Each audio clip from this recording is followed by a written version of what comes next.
안녕하세요.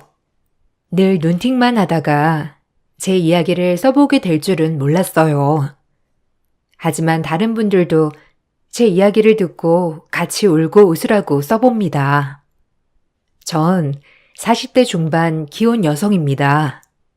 다들 기구한 사연들이 많으시겠지만 아마 부모 없는 서름이 가장 클 거라고 생각해요. 저 역시 마찬가지로 어려서 엄마는 집을 나가시고 아빠는 병마와 싸우시다 돌아가셨죠. 다행히 큰아버지와 큰엄마가 저를 거두어 키워주셨기 때문에 부모님의 부재는 딱히 겪지 못하고 자랐어요. 저에게는 은인 같은 분들이죠. 어렸을 때부터 차별 없이 저를 키워주셨기 때문에 지금은 엄마 아빠라고도 부릅니다. 하지만 큰아빠와 큰엄마는 저에게 눈치를 절대 주지 않으셨지만 내심 어려서 혼자만의 슬픔은 늘 간직하고 살았던 것 같아요. 그래서 저도 모르게 성인이 된 지금까지도 남들 눈치를 좀 많이 보는 편이 되었죠. 그러던 중 저는 친구의 소개로 지금의 남편을 만나 결혼을 준비하게 되었어요. 아무래도 불안정한 가정 울타리에 있다가 온전히 내 가정을 꾸리는 것이 소원이었던 저는 너무 행복한 나날이었죠. 큰아빠와 큰엄마도 같이 좋아해 주셨습니다. 네가 어긋나지 않고 잘 자라줘. 너무 고맙다. 너네 아빠도 살아있어. 이 모습을 봤다면 기뻐했을 텐데. 뭐가 그리 급하다고. 큰아빠랑 큰엄마한테 제일 고맙죠. 그래도 저 이렇게 걷어주시고 학교도 다 보내주시고 아빠 엄마 아니었으면 지금 이 자리까지 오지도 못했을 거예요. 저 이렇게 곱게 키워주셔서 감사합니다. 잊지 않을게요. 정말로 늘 감사드려요. 아휴, 언제 이렇게 커서 결혼까지 한다고. 너 키우면서 그래도 하나도 힘들지 않았어. 유진이 네가 얼마나 마음이 여리고 착했는지. 오히려 엄마랑 아빠가 너 키우면서 배운 게 많아. 아무쪼록 결혼하게 되더라도 자주 와야 해. 막상 결혼을 한다고 하니 어려서 키워준 큰 부모님께 너무 고마운 마음뿐이었어요. 아무리 핏줄이라도 절 거두는 게 쉽지 않았을 텐데 지금도 매우 고맙게 생각하고 있어요. 그리고 저는 결혼을 준비하게 되었습니다. 하지만 예상하셨다시피 온전한 부모가 없는 저를 시어머니는 매우 싫어하셨어요. 아무래도 배운 게 없을 것 같다였고 친엄마가 살아있지만 어려서 도망갔다는 말에 그 집구석 알만하다며 저를 보기도 전에 싫다고 하셨죠. 마음은 아팠지만 제가 감당해야 될 무게라고 생각했어요. 어려서부터 쟨 엄마가 도망갔대라고 많이 들어왔기 때문에 익숙했지만 지금의 부모님이 사랑으로 키워주셨기 때문에 조금은 잊혀가고 있었어요.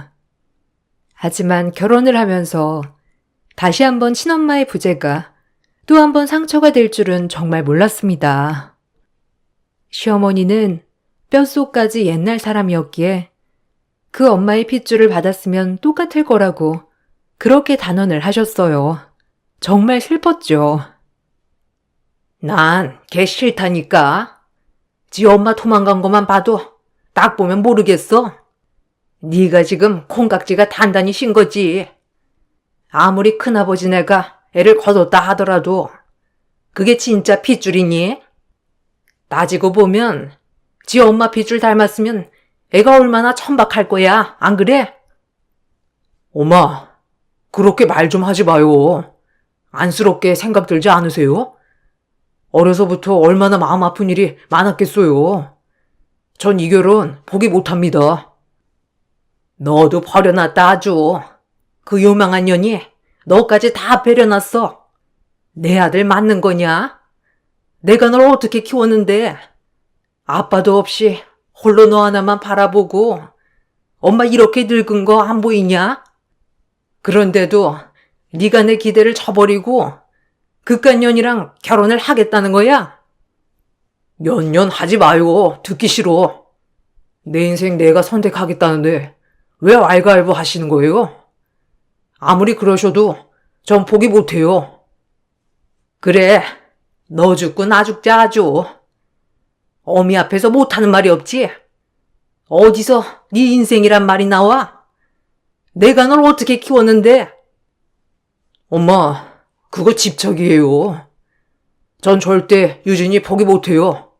엄마가 유진이 보면 분명 마음이 바뀌실 거예요. 얼마나 착한 앤데. 남편의 완강한 표현에 결국 어머님 두 손 두 발 들으셨고 저흰 결혼을 하게 되었어요. 남편은 돌아가신 아버지가 운영한 식당을 이어받아 하고 있었고 저는 공무원이에요. 남편은 자영업, 저는 안정적인 직업이어서 결혼해도 큰 걱정을 하지 않았어요.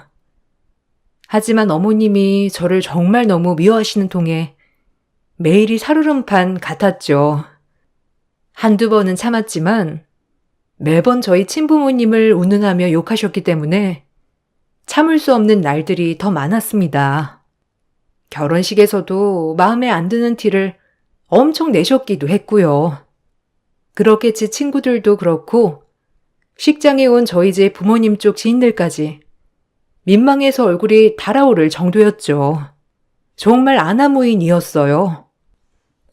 어머, 성재 엄마 축하해. 아유, 그래도 신부 되게 예쁘더라.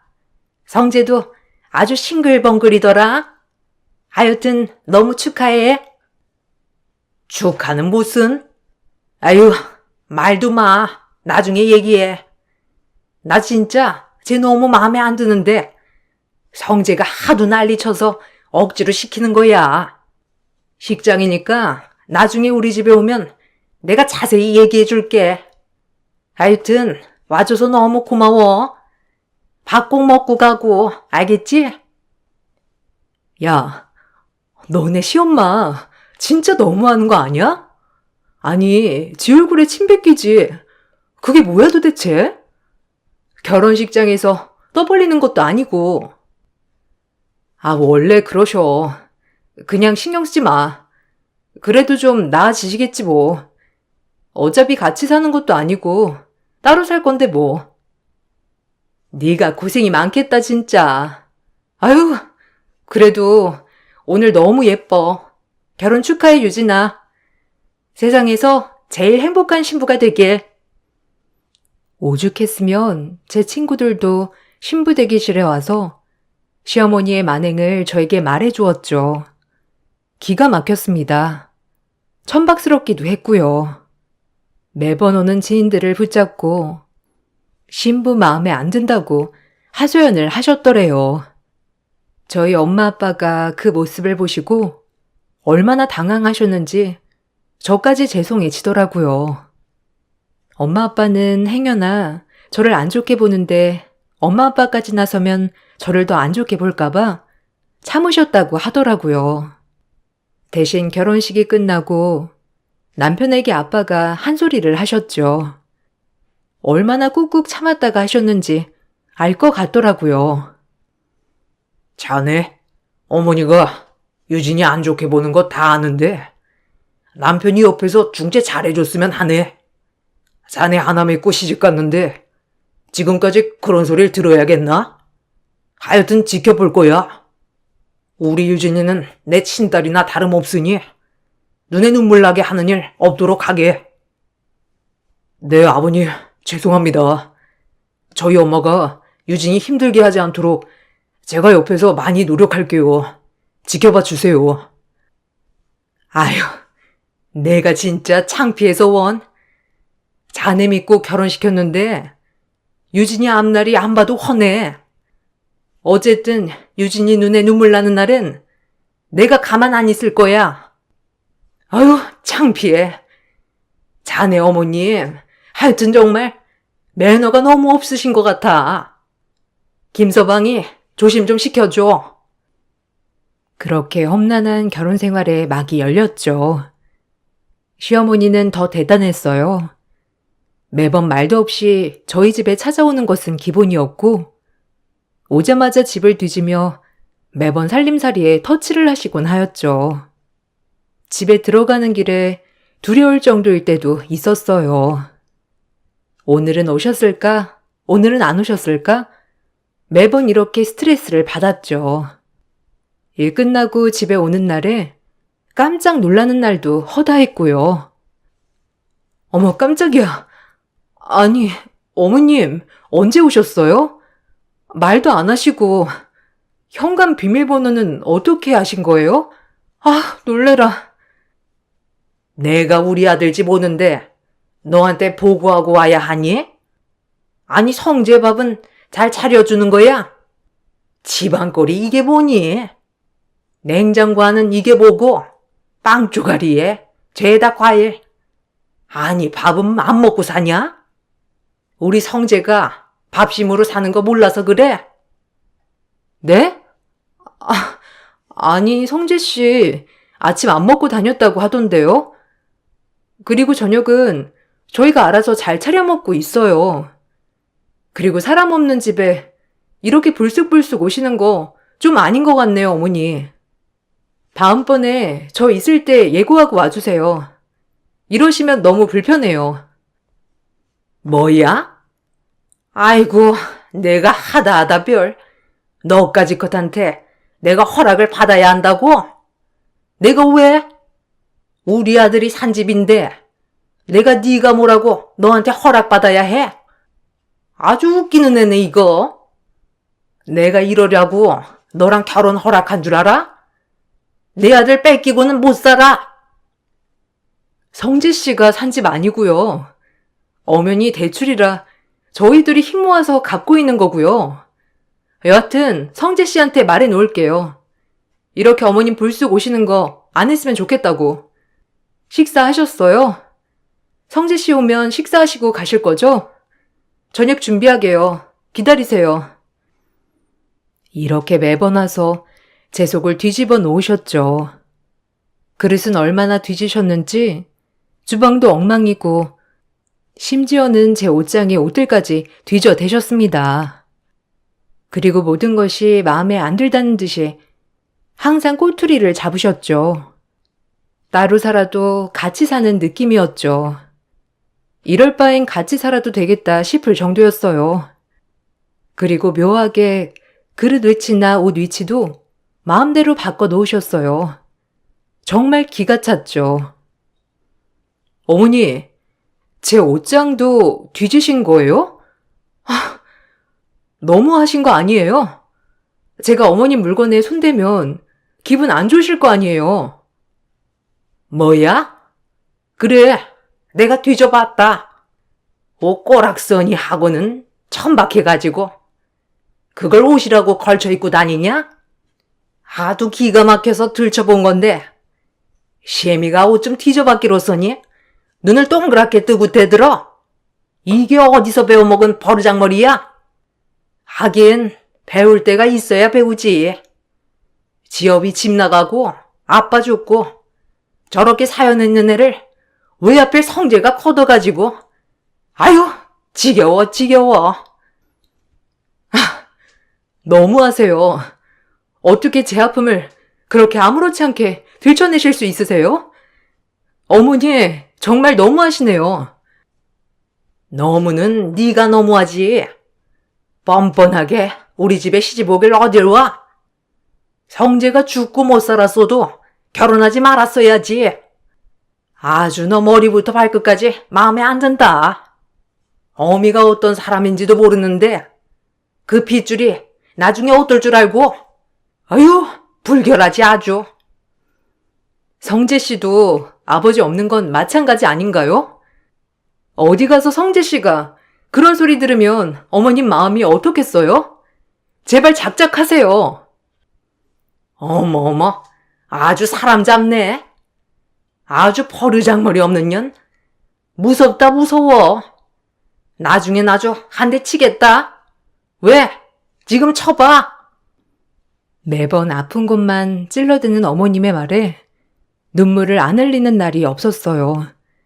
일주일에 두세 번은 저렇게 집에 불쑥 오셔놓고 제 마음을 쑤시고 가셨습니다.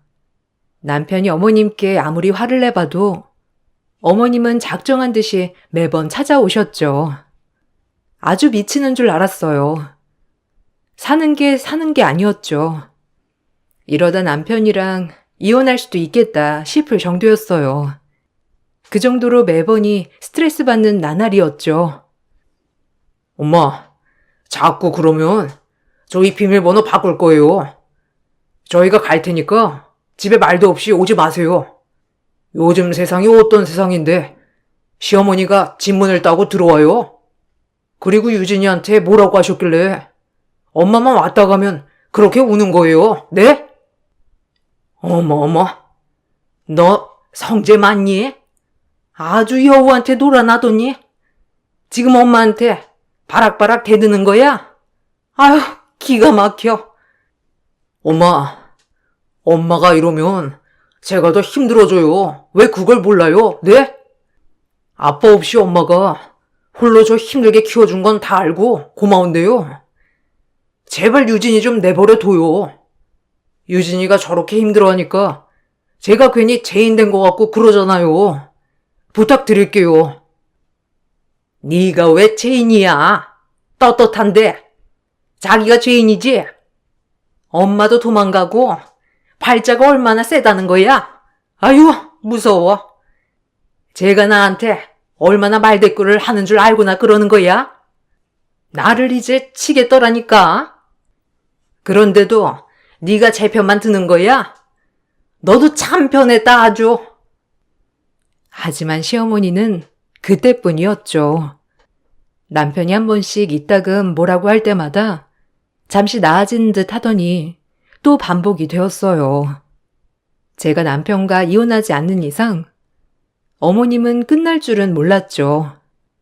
그렇게 제 가슴이 멍이 들고 있었어요. 매일이 행복할 줄 알았던 결혼 생활이 이렇게 매번 살얼음판을 걷는 줄 알았으면 결혼하지 않았을 텐데 라는 생각도 들었고, 왜 우리 친엄마는 나를 두고 집을 나가서 이렇게 내 평생 도움이 안 되는지 철저하게 원망스러웠어요. 아마 지금도 잘 살고 있겠지? 라는 원망과 함께 눈물을 집어 삼켜야 했어요. 어려서부터 매번 눈치만 보고 지금까지 이렇게 스트레스를 받으니 이게 마음의 병이 되었죠. 자기야, 나 요새 목에 멍울 같은 게 잡힌다? 아니, 림프암인가? 뭔가 몸이 안 좋은 것 같기도 하고 무섭네. 당장 병원 가봐야 하는 거 아니야? 내가 일 빼고 같이 가줄까? 그러게, 요새 살도 많이 빠지고, 아휴, 우리 엄마 때문이지 뭐. 아니라고는 못하겠네. 일단 오늘 반차 쓰고라도 가보든지 해야겠다. 끝나면 병원 문 닫으니 일단 자기는 신경 쓰지 마. 어떻게 신경을 안 써? 내가 같이 가줄게. 오늘 반차 쓸 거야? 그럼 나도 주방장한테 가게 맡기고 시간 맞춰 자기 시청으로 갈게. 그렇게 남편과 약속을 하고 일이 끝나자마자 병원에 갔어요. 이것저것 초음파를 보던 병원 의사 선생님께서 저에게 말씀하셨죠. 그 말은 청정병력과도 같은 말이었습니다. 얼마나 놀랬던지.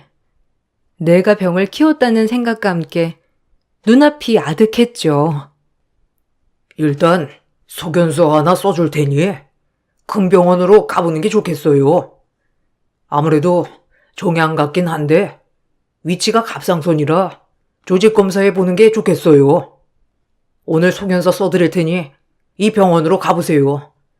여기가 갑상선이랑 유방 쪽은 잘 보기로 소문난 병원이거든요. 네? 소견서요? 아, 그럼 혹시 암일 수도 있다는 말이신가요? 괜찮으니까 말씀해 주세요. 갑상선 암이라는 거죠? 정확한 건 조직 검사를 해봐야 하겠지만 모양이 악성 같기도 하네요. 일단 소견서는 써드릴게요. 정확한 거 아니니까 진정하시고요. 그렇게 소견서를 받고 큰 병원으로 전 전원되었죠. 그러고 나서 확인한 결과 역시나 갑상선암이 맞았어요. 아무리 갑상선암이 착한 암이라고 하지만 청천벽력 같더라고요. 젊은 나이에 암이라니. 그리고 얼마나 스트레스를 받았으면 암에 걸렸을까라고 생각하니 모든 게 다 원망스러웠습니다. 아무리 큰엄마, 큰아빠에게 사랑을 많이 받고 자랐다지만 늘 엄마 없는 부재는 저에게 스트레스로 다가왔었고 막상 결혼해서도 늘 이 문제로 구박을 받으니 제 마음이 편할 날이 없었죠. 전 그렇게 수술 약속을 잡았고 하필 명절의 빨간 날과 겹치게 되었죠. 가장 먼저 수술을 받을 수 있는 날이 그날밖에 없어서요. 아, 갑상선 암이라니? 이게 다 우리 엄마 때문이야, 그치? 미안해. 어떻게 얼마나 스트레스를 받았으면 암에 걸려, 어? 내가 진짜 너 볼 면목이 없다. 얼마나 힘들었어. 미안해 정말. 그래도 항암 치료도 안 해도 된다고 하고 수술만 하면 된다고 하니까 조금만 힘내, 어? 내가 꼭 네 옆에서 회복할 수 있도록 도와줄게.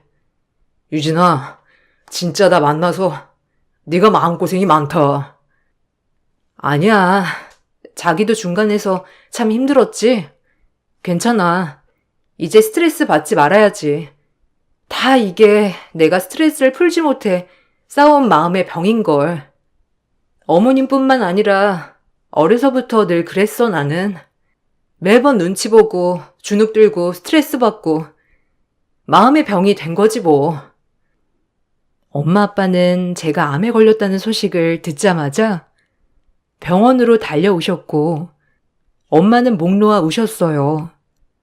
그리고 아빠조차도 눈물을 훔치셨죠. 가장 아픈 손가락인 딸이 이렇게 암까지 걸리니 부모님 마음에 대못을 박은 거나 마찬가지였어요. 아니, 얼마나 마음의 병이 많으면 암에 걸려 이거사. 나보고 어떻게 살라고, 어? 네가 이렇게 아프면 내 마음이 편하냐? 아유, 불쌍한 것. 평생을 그냥 어려서부터 눈치만 보고. 미안해, 엄마가. 널 더 신경 썼어야 했는데 내가 너네 아빠를 어떻게 보니?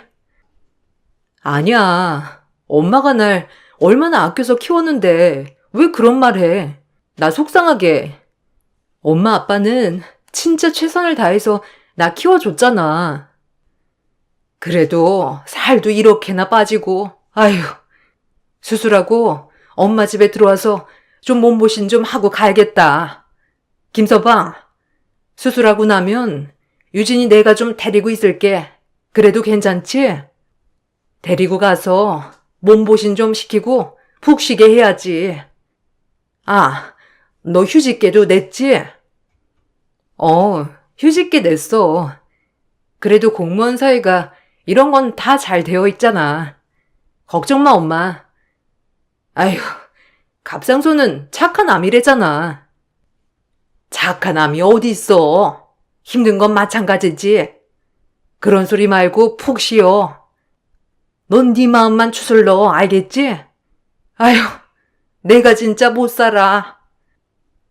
그렇게 엄마의 마음을 다독여주고 저는 입원 수속을 받았어요. 그리고 수술할 준비를 하였죠.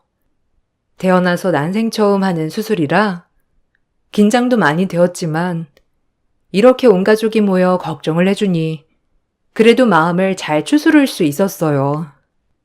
그리고 막상 수술을 하려고 생각하니 정말 주마등처럼 모든 것들이 지나쳐 가더군요.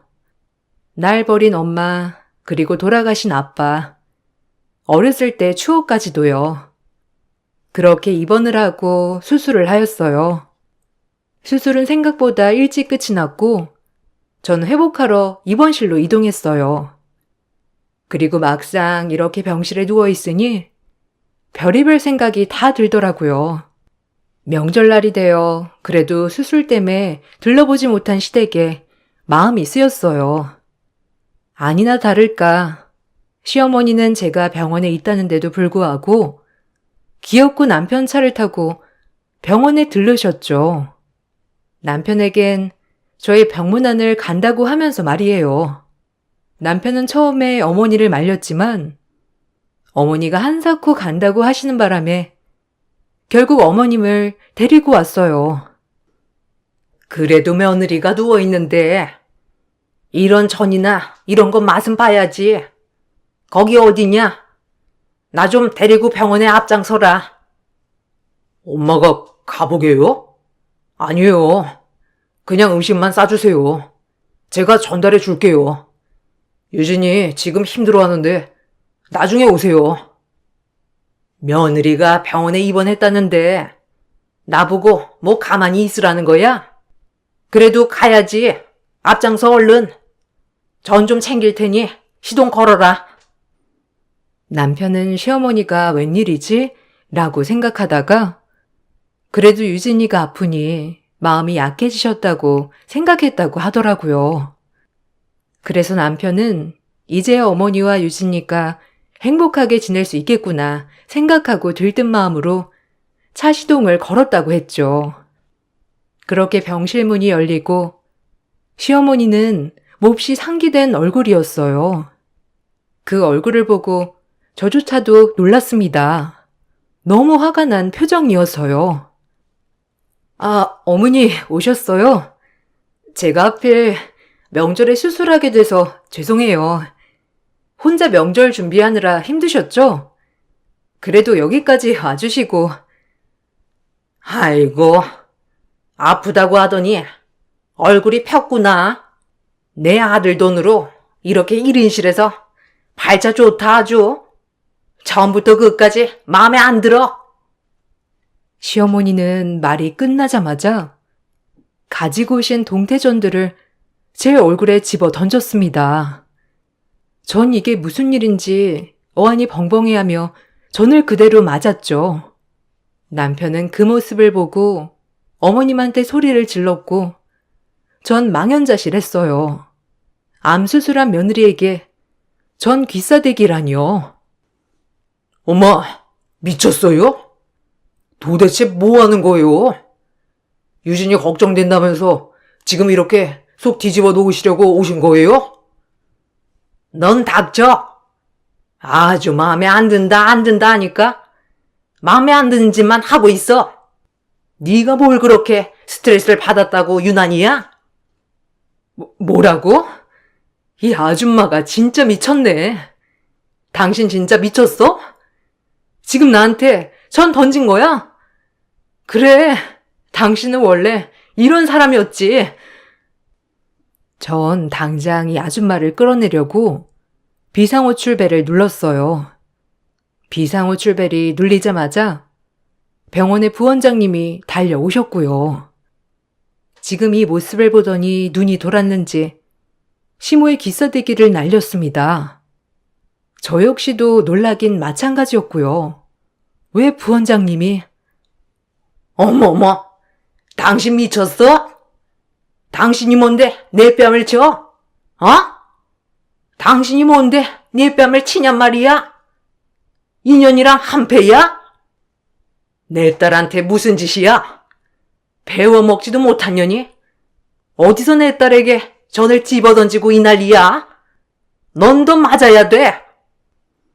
내 엄마라고 칭한 부원장이란 의사는 시어머니의 머리채를 잡고 흔들었죠. 전 너무 어안이 벙벙했어요. 시어머니도 제 친엄마라는 반응에 당황하여 그대로 머리채를 잡혀주었죠. 그리고 한참 그렇게 푸닥거리를 하고 나서 부원장 선생님 입에서 나온 말은 저를 아주 놀라게 했습니다. 제 남편도 아주 놀랐고요. 저조차도 놀라서 이게 무슨 일인가 싶었어요. 그리고 물었죠. 무슨 말이에요? 내 딸이라니? 지금 당신 입에서 나온 말이 무슨 말이죠? 아니, 그게 말이 되는 소리인가? 어떻게 된 거예요? 미안하다, 유진아. 너 환자로 올 때 처음엔 긴가민가 했어. 근데 너네 큰엄마, 큰아빠 얼굴을 보니 알겠더라. 내 딸이 우리 병원에 입원을 했다는 것을. 그리고 어떻게 말을 할까 계속 지켜봤어. 우리 딸이 갑상선 암이라니 너무 속상했기도 하고, 너희 아빠와 이혼하고 집 나가던 날 우리 유진이가 3살밖에 안 됐었지. 미안해. 도저히 아빠랑은 살 수가 없었어. 매일 술만 먹고 일도 하지 않는 너희 아빠와 갈라서게 되고, 아무것도 없는 내가 의사가 되기까지 이 많은 시간이 걸렸단다. 나중에는 널 찾고 싶어도 차마 용기가 나지 않았어. 초등학교 때 몰래 학교 가서 네 모습을 보기도 하고 그랬는데 미안해. 엄마 용서해 주겠니?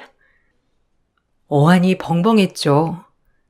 친엄마라니, 아니 친엄마가 의사였다니 너무 혼란스러웠죠.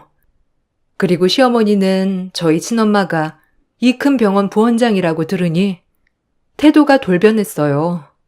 뺨까지 맞아놓고 말이죠. 아주 우스웠습니다.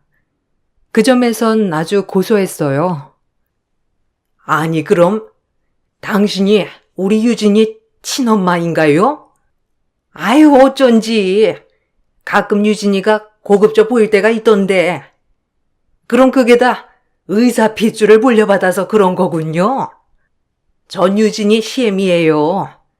뭔가 오해가 있으신 것 같은데 제 말 좀 먼저 들으시고, 다 오해이니 진정하시고 제 말 좀 들어보세요. 저는 유진이가 혹시라도 명절을 잊은 게 아닌가 싶어서 그런 거랍니다, 의사 선생님. 당신이 시어머니라고? 내가 유진이 남편이랑 하는 얘기도 다 들었어. 엄마 없다고 얼마나 얘를 쥐잡듯이 잡았던 거야? 아휴, 미안하다 유진아. 내가 네 엄마야. 많이 놀랐지? 내가 환자 차트를 보고 얼마나 놀랐는지, 그 유진이 맞는지. 아니 내가 뭘 또 얼마나 잡았다고 그래요? 아휴 웃겨 진짜. 의사라고 내가 좀 고상하게 봐주려고 했더니 안 되겠네. 그리고 내가 얘랑 우리 아들 결혼시킨 거 보면 몰라요? 며느리라고 생각했으니 결혼시킨 거지 안 그래요? 그러니까 오해 마시고. 또 맞고 싶어 환장했니? 넌 이 병원에서 출입 금지야, 알겠어? 여기에 이 사람 좀 끌어내요. 어디서 폰데 없어가지고. 엄마 맞는다고요? 어떻게 이런 일이. 전 당신이랑도 할 말 없어요. 그동안 제가 어떻게 살아왔는데. 그리고 어머님도 좀 가만히 있으세요. 어머님이 지금 이런 말 할 때가 아니지 않나요? 저한테 어떻게 대하셨는데요? 늘 항상 엄마 없다고, 본데 없다고, 불결하다고 하셨으면서 이제 와서 지금 그러는 거예요?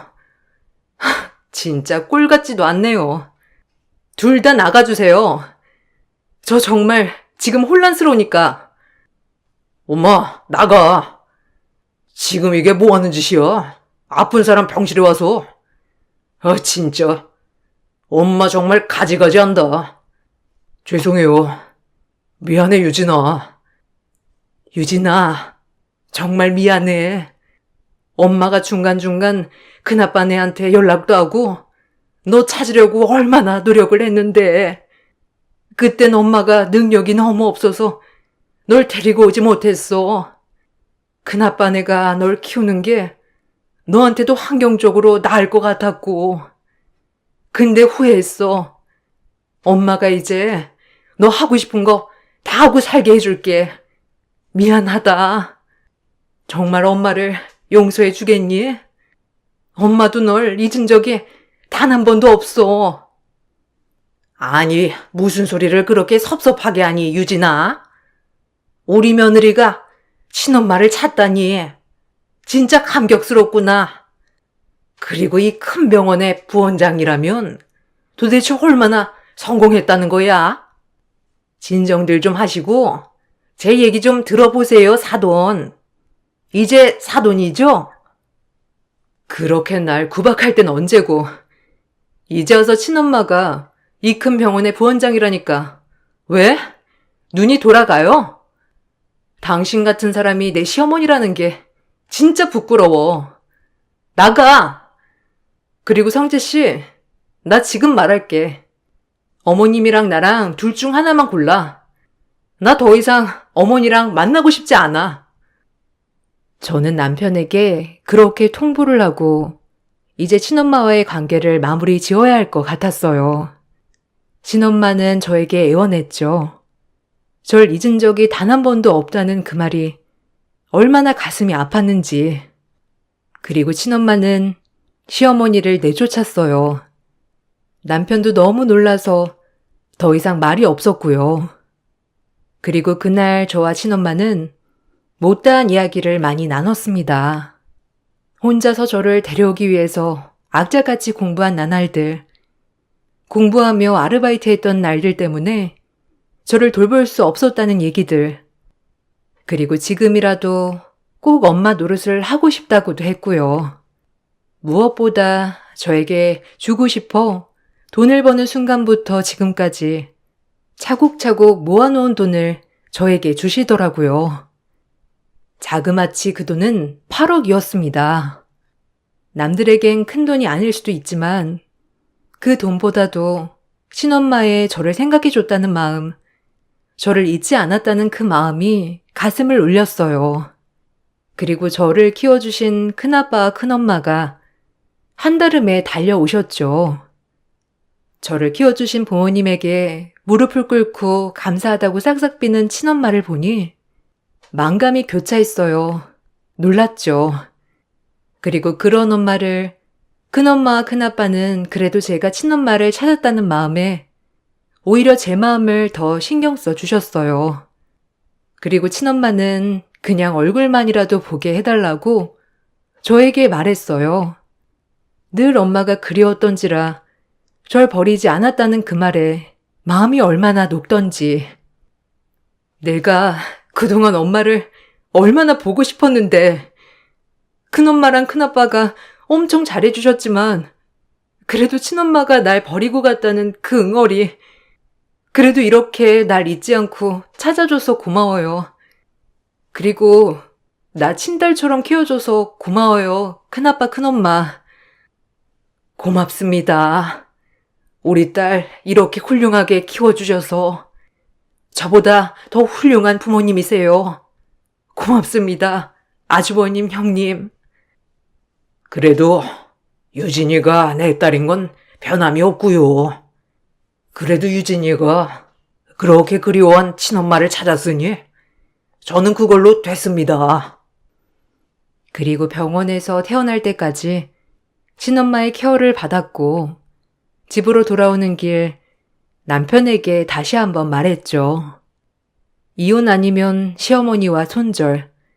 남편은 주저없이 저를 선택하였고 그렇게 시어머니와의 연을 끊었어요.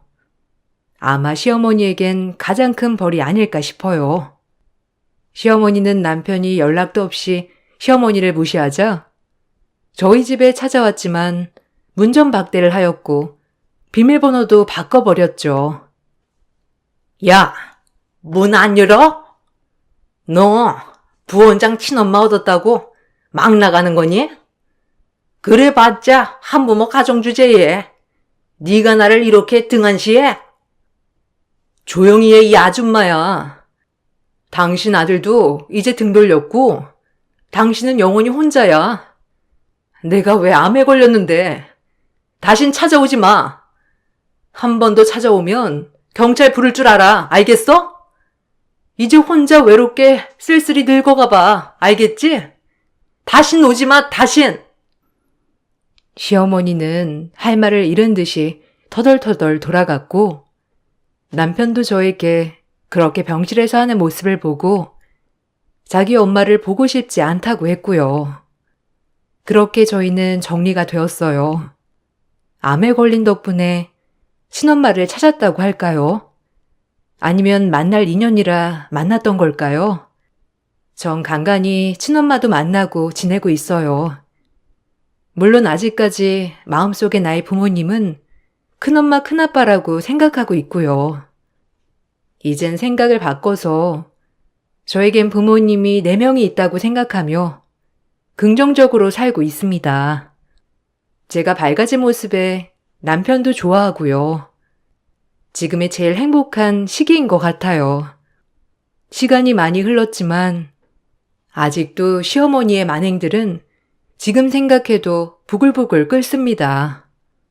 남편의 속마음은 어떨지 모르지만 제 앞에서는 저 자신을 제일 위한다고 말을 하고 있고요.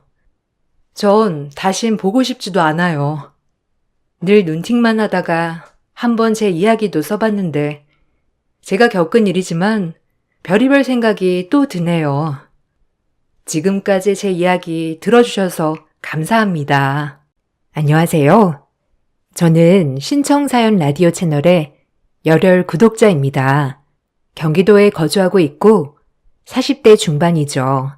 제 이야기가 재밌을지 모르겠지만 저도 제가 겪었던 사연을 한번 써보려 합니다. 어려서 친정 아버지가 일찍 돌아가시고 저희 엄마가 한평생 저와 제 동생을 뒷바라지하며 키우셨어요. 고생이란 고생은 다 하셨죠. 18살 어린 나이에 시집온 엄마는 몸이 부서져라 이랬다고 들었어요. 그런데 아빠는 일찍 돌아가시고 저와 여동생만이 엄마 품에 남았죠. 어렸을 땐 악착 같은 엄마가 싫기도 했어요. 밥 얼른 먹어. 밥 안 먹으면 다 치워버린다. 이거 엄마가 오늘 일하는 데서 얻어온 건데 이렇게 안 먹으면 어떡하겠다는 거야? 싫어. 안 먹어. 맨날 김치랑 밥만 있고. 나도 소세지 먹고 싶단 말이야. 그리고 내일 학교 준비물도 사가야 해요. 500원만 주세요. 뭐? 준비물이 뭔데? 앞집에 미나한테 엄마가 빌려올게. 어차피 미나한테 다 있을 거 아니야. 사긴 뭘 사? 돈 없어. 그리고 자꾸 그렇게 밥 투정하면 밥 치워버릴 줄 알아? 아주 굶어봐야 밥 귀한 줄 알지? 안 그래? 너처럼 생떼 부리면 밥 먹을 자격도 없어. 제 기억에 엄마는 단 한 번도 저를 달래주신 적이 없어요. 먹고 살기 바빠서 그랬다고 하지만 어린 나이에는 얼마나 그것이 싫었는지 말도 못합니다. 준비물도 다 이웃집에서 빌려다 주시고 옷들도 다 얻어 입히셨죠. 전 나이가 들면 들수록 저희 엄마의 자린고비 정신이 너무 싫었어요. 엄마는 홀로 먹고 살기 힘든 와중에 딸 둘을 키워내야 했기에 얼마나 고생하셨을까요? 지금에서야 마음이 참 아픕니다. 어렸을 땐 왜 이렇게 철이 없었는지 조그만 거 하나에 벌벌 떨고 그저 돈돈돈 하는 엄마가 미울 때가 많았죠. 전 그런 엄마의 품을 벗어나고자 24살 어린 나이에 남편을 만나 결혼을 했습니다. 남편은 자동차를 수리하는 정비사였고 저는 이제 막 간호사가 된 새내기 간호사였죠. 처음 남편을 보고 썩 마음에 든 건 아니었지만 저를 줄기차게 쫓아다니며 대시하는 바람에 홀딱 넘어가게 되었어요. 빨리 이 집에서 벗어나고 싶기도 했고요. 이왕이면 내 가정을 빨리 꾸리자는 생각에 말이에요. 평생 너 하나만 바라보고 살게. 나랑 결혼해줘서 고마워. 가진 게 하나도 없지만 정말 성실하게 열심히 살 거야. 이 마음 변치 않고 우리 잘 살아봐요. 아직 젊으니까 열심히 하면 금방 집도 사고 남들처럼 살 수 있을 거예요. 고마워. 가진 것도 없는 나한테 이렇게 시집 오겠다고 해줘서 내가 정말 잘할 거야. 네 눈에 눈물 나는 일 없을 거야. 가진 것은 하나도 없는 남편이었지만 이렇게 지금처럼 열심히만 한다면 뭐든 두려울 게 없는 남편이었어요. 남편과 결혼하는 것이 한 가지 걸리는 게 있었다면 시어머님의 유난스러운 아들 사랑과 함께 조금 개념이 많이 없으셨다는 겁니다. 아무리 고슴도치도 자기 자식은 예쁘다고 하지만 뭐 하나 내세울 거 없는 집안에서 너무 유난스럽게 아들 자랑을 하니 저희 엄마도 그렇게 좋아하진 않으셨고요. 하지만 자존심이 대단하고 억척스러운 저희 엄마도 저희 시댁 앞에선 딸 때문에 늘 작아지는 엄마였죠. 상견례에서부터 저희는 삐걱대었어요. 개념이 많이 없는 어머님 덕분에 말이죠. 하지만 엄마는 혹여나 제가 미움받을까 꾹 참으셨죠. 아니, 사실 저는 정윤이 그렇게 마음에 안 들었어요. 뭐 우리 아들이 좋다고 하니까 이제는 예쁘게 보이지만 삐쩍 말라가지고 애나 제대로 낳을 수 있겠어요? 이래봬도 우리 집안이 독자라서 아들이 굉장히 귀하거든요. 근데 이렇게 안사돈을 뵈니까 정윤이가 누구 닮았는지 딱 알겠더라고요. 어쩜 안사돈도 이렇게 마르셨어요? 그래서 딸들만 낳으셨나? 그러면 곤란한데. 네? 아, 정윤이가 보기에 말라 보여도 깡다구 하나는 있어요. 자기 혼자 그래도 열심히 공부해서 간호대까지 갔고요. 아마 결혼하면 더 잘할 겁니다. 모든 마음먹은 대로 다 이뤄내는 애이니 저는 별로 걱정 안 돼요. 사돈께서 너그러이 예쁘게 봐주세요. 아니 뭐 저야 그냥 있는 그대로 보는 거죠. 뭐든 저하기 나름 아니겠어요? 아, 그리고 애들은 한 3년 정도는 제가 데리고 있으려고요.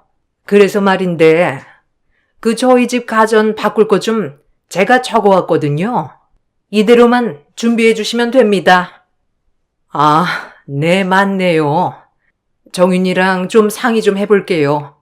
저도 우리 딸아이가 시부모님을 모시고 사는 줄은 아예 몰라서요. 좀 당황스럽네요. 요즘은 가까이 있는 살아도 같이는 안 산다고 하는 추세인데 저희 딸아이가 잘할지도 걱정이고요.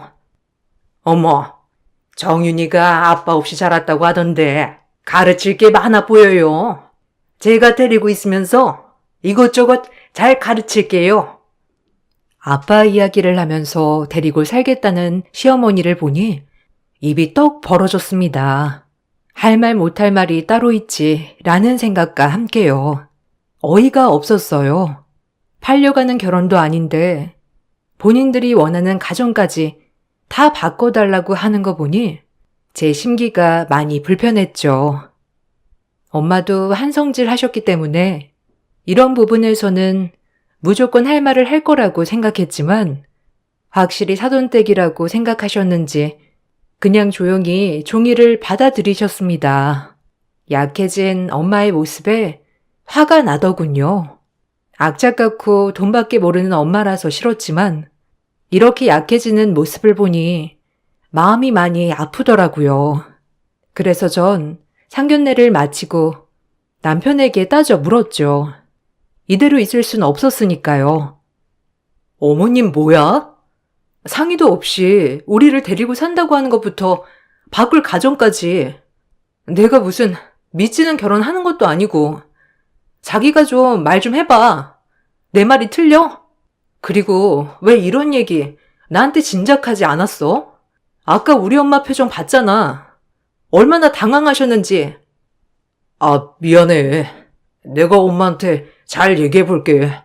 아무래도 엄마가 아들이 나 하나잖아. 그래서 결혼시키는 게 많이 섭섭하신가 봐.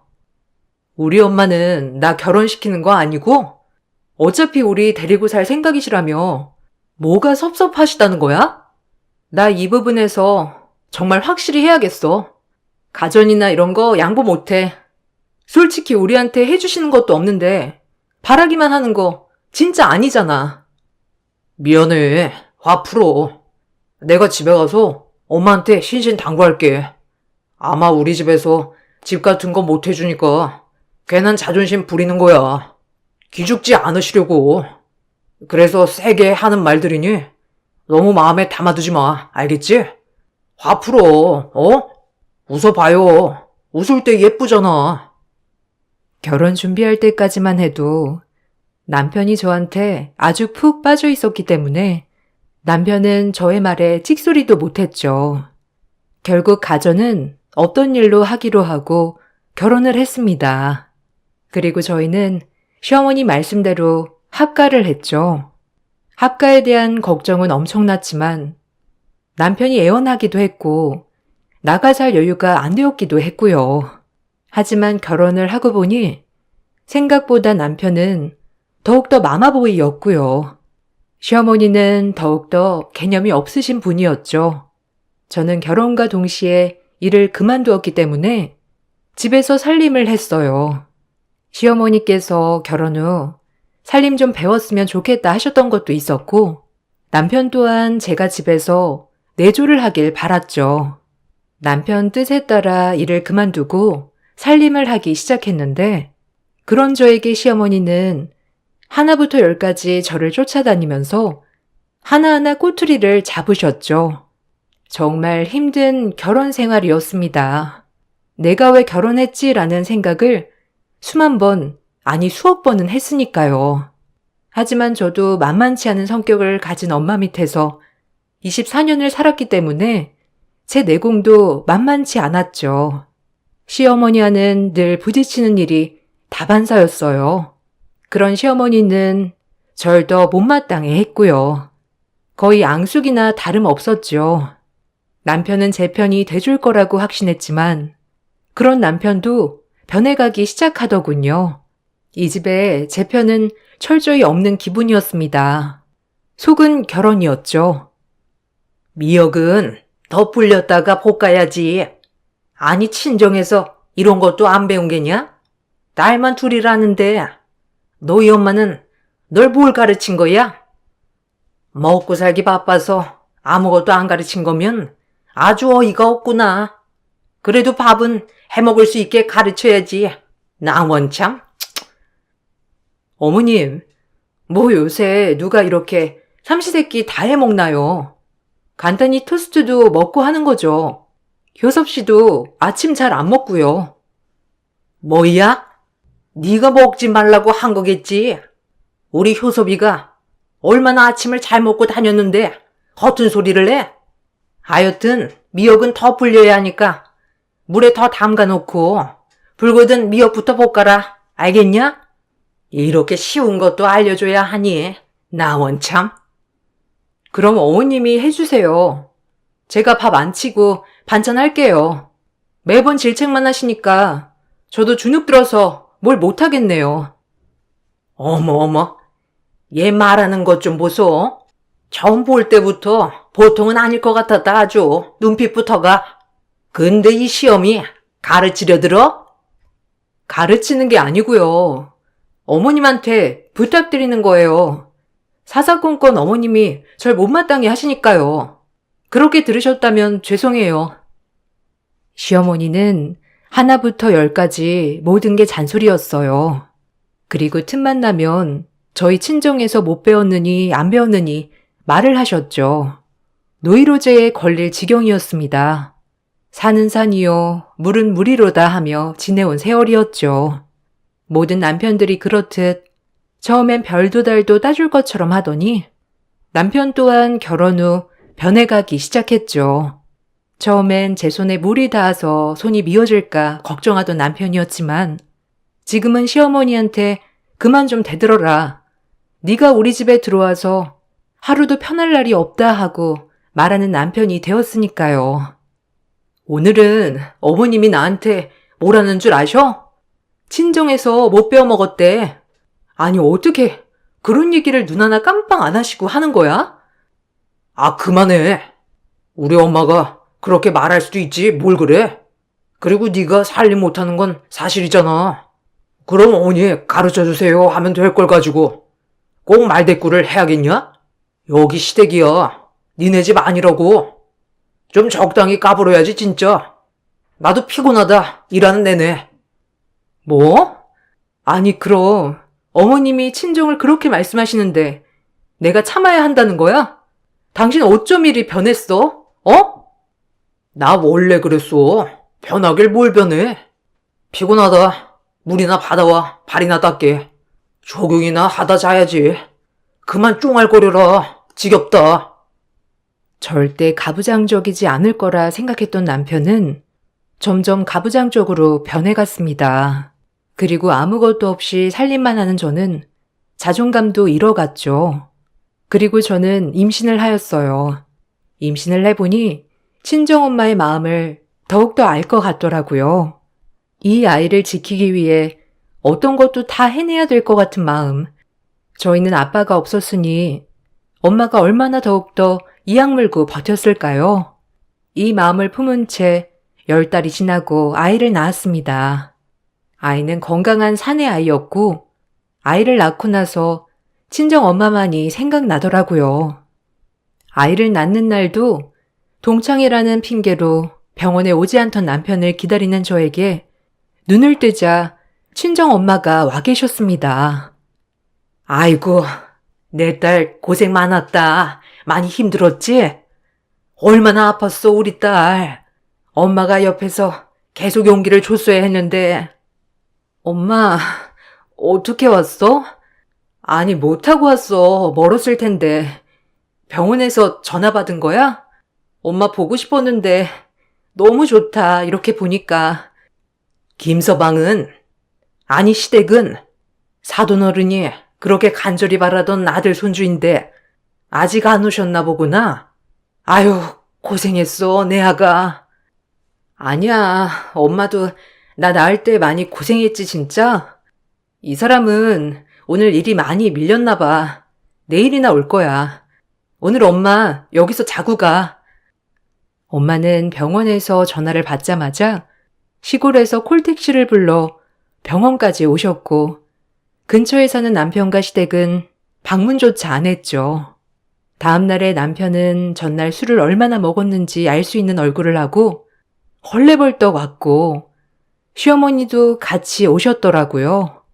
시어머니는 오시자마자 제 안부는커녕 오로지 자기 손자만 찾으셨어요. 애를 낳고 바로 뒤라 호르몬 조절이 안 됐는지 그런 시어머니 모습이 꼴보기가 싫더라고요. 고생은 내가 다 했는데 어쩜 저렇게 괜찮냐고 물어보질 않으시나 해서요. 아이고, 우리 장손, 얼굴 좀 보자. 어머, 우리 효섭이 얼굴 판박이네. 어쩜 효섭이 어렸을 때랑 똑같냐? 이쁘다, 이뻐. 아, 그러게. 아빠를 정말 빼다 박았네. 건강하게 태어나서 다행이야. 엄마, 그래도 좋으시죠? 아들 손주이니 얼마나 좋으시겠어. 그러니까 이제 여한이 없다. 외탁하면 어쩌나 했는데 얼굴도 너 판박이야. 얼마나 듬직한지. 이제 밥 안 먹어도 배부르다. 우리 엄마 이제 발 뻗고 주무셔요. 이름은 뭐라고 지을까? 엄마 생각해둔 거 있어? 그래도 우리 귀한 장손인데 좋은 이름으로 지어야지. 본인들 자식이랑 손주만 품에 안고 우쭈쭈하는 모습을 보니 약이 오르더라고요. 단 한마디 나보고 괜찮냐, 아프지 않았냐, 고생했다 말 한마디 없는 남편과 시어머니를 보고 있자니 우라통이 치밀어 올랐습니다. 보다 못한 저희 엄마가 한마디 하셨고요. 자네 와이프는 안 보이는가? 애가 진통을 얼마나 했는지 얼굴이 초주검이 돼서는 안쓰러운데 어째 괜찮아는 말 한마디가 없어? 아, 장모님. 당연히 지금 괜찮아진 줄 알고 그랬죠, 뭐. 아, 당신 괜찮아? 고생했어. 그래도 애는 건강하다니까 얼마나 다행이야. 애가 건강하면 뭐하나. 산모가 몸조리를 잘해야지, 안 그래? 애 낳는 게 얼마나 힘든 건데. 사돈도 애 낳아보시고선 그러시네요. 네? 당연히 여자로서 해야 될 도리를 한 건데 거참 유난이시네. 어디 아들 한 번 더 낳았다간 기둥까지 뽑아달랄 기세세요. 말씀도 참 예쁘게 하시네요. 그리고 자네는 어제 애를 낳았는데 오늘 오는 게 말이 되는가? 애 혼자 얼마나 무서웠겠어? 어제는 제가 꼭 빠지면 안 되는 자리가 있어서 죄송합니다. 그래도 장모님이 계셨으니까 얼마나 다행인지 몰라요. 시어머니의 말에 입이 떡 벌어졌어요. 유난이라니.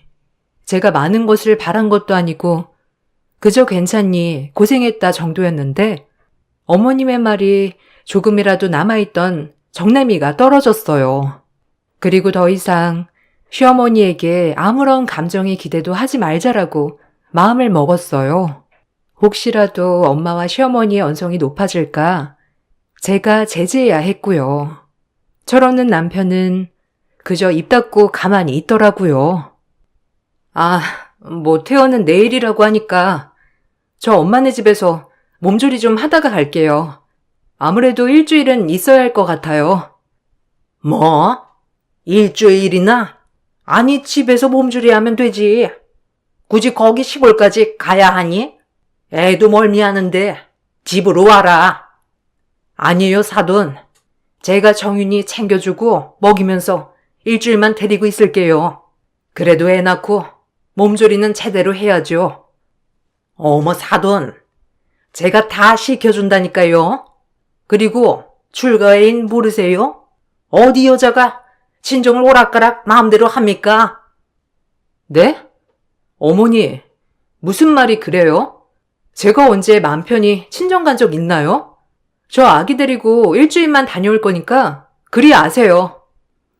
저의 단호한 태도에 시어머니는 못마땅해 하셨지만 별다른 도리는 없으셨죠. 몸조리까지 못하게 하니 정말 싫었습니다. 그리고 그 옆에서 찍소리도 없는 남편을 보고 있자니 더 우라통이 터졌죠.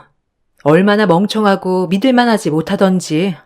다음 날이 되었고 전 아이를 데리고 친정에 와 몸조리를 했습니다. 엄마 밥을 먹으면서 푹 쉬니 너무 좋더라고요. 그리고 엄마는 저에게 말씀하셨어요. 애를 낳고 보니 엄마를 너무 이해하기 때문에 눈물이 주룩주룩 흘렀습니다. 엄마와 딸이란 그런 거였죠. 미안해. 너 어려서 더 잘해주고 더 예뻐해주고 싶었는데 엄마 홀몸으로 너네 둘 키우는 게 녹록지가 않았어. 화도 내고 혹시라도 잘못되면 아빠 없는 애 소리 들을까봐 더 험하게 한 것도 있어. 엄마 많이 미웠지? 사달라는 것도 다 안 사주고. 아니야, 엄마. 엄마 이해해. 이제 이해할 것 같아. 얼마나 애지중지했으면 그랬겠어. 남들한테 손가락 받지 않게 하려고 그런 거지. 엄마 마음 이젠 다 알아. 그리고 내가 아들 낳아보니 알 것 같아. 얼마나 엄마가 우리를 애틋해 했는지. 엄마야말로 고생했어. 홀몸으로 애들 키우는 게 어디 쉬웠겠어? 가뜩이나 어려운 세상인데 그래도 포기하지 않고 잘 키워줘서 너무 고마워요. 그렇게 엄마와의 화해를 하고 전 일주일이 지나 아이를 데리고 다시 시댁으로 올라갔죠. 발길이 차마 떨어지지는 않았지만 그래도 가야 했어요. 그리고 나도 우리 엄마처럼 아들을 잘 키워야겠다고 다짐도 했고요. 집에 도착하자마자 시어머니는 우리 장손이 얼굴이 반쪽이 됐다며 아주 난리를 치셨어요. 얼마나 꼴 같지 않던지 워낙 유난스러운 분이니 그러려니 했죠. 어머, 우리 장손 일주일 새 얼굴 반쪽 된 거 봐라. 분명 병원에선 포동포동 했는데 아유, 또 너만 먹고 너만 쉰 거지? 네? 아니 무슨 말씀을 그렇게 하세요? 제가 설마 제 애를 굶기겠어요? 젖이 잘 안 돌아서 분유 먹이는 거예요. 병원에서도 그렇게 하라고 했고요. 어머, 모유도 못 먹는단 말이야?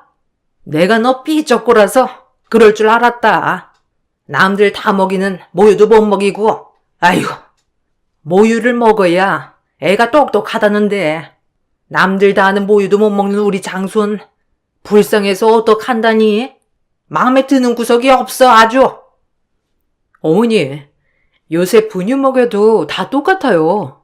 얼마나 잘 나오는데요. 어머님이 몰라서 하는 말씀이신 거예요. 그러니까 걱정 놓으세요. 그래도 엄마 말이 맞을 텐데. 애가 모유를 먹어야지 분유를 먹으면 되겠어. 아무래도 엄마가 더 잘 알겠지. 당신 모유 먹고 자라서 그렇게 멍청하니? 아니 말해봐. 당신은 모유 먹었는데 그럼 왜 그 모양이야? 어때? 할 말 없지? 제 말에 기가 막힌 듯 시어머니는 저를 노려보셨고 남편도 찍소리도 못했죠. 사실 남편이 그렇게 똑똑하지 않은 건 사실이니까요. 그렇게 하루가 지나고 아이를 낳고 그럭저럭 살아가고 있는 와중에 친정엄마가 많이 아프시다는 소식을 들었어요. 당장이라도 가봐야 했지만 시어머니는 허락조차 해주질 않았죠.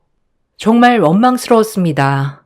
그런 저는 시어머니를 좋게 볼 수 없었고요. 엄마가 많이 안 좋으시대요. 아무래도 가봐야 할 것 같아요. 괜찮으면 윤수 데리고 며칠 내려가 있으면 싶은데. 아니 그럼 우리 효섭이는 어쩌냐? 너랑 윤수 내려가면 효섭이는 굶으란 말이야? 출가 외인이 어쩜 그리 개념이 없어? 효섭 씨가 손이 없어요, 발이 없어요? 제가 제 엄마 병간호하겠다는데 솔직히 이렇게 허락을 받는 것도 웃기네요. 예의상 물어본 거지만 안 된다고 하니 그냥 내일 아침에 내려갈게요. 어머님 노여워해도 어쩔 수 없어요. 저희 엄마 제가 돌보고 싶어요. 어머, 저 바락바락 말대답 하는 것 좀 보소. 아니 어쩜 애가 그렇게 못돼 처먹었니? 넌 내가 처음부터 마음에 안 들었어. 우리 효섭이가 죽고 못 사니까 허락했는데 어째 눈빛부터 쎄했다 알아? 가지마. 분명히 말했어. 가려거든 이혼 도장 찍고 가라. 네? 이혼 도장이요?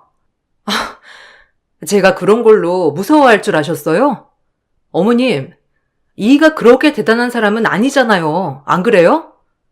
솔직히 볼 게 뭐가 있다고 제가 이혼에 겁을 먹나요?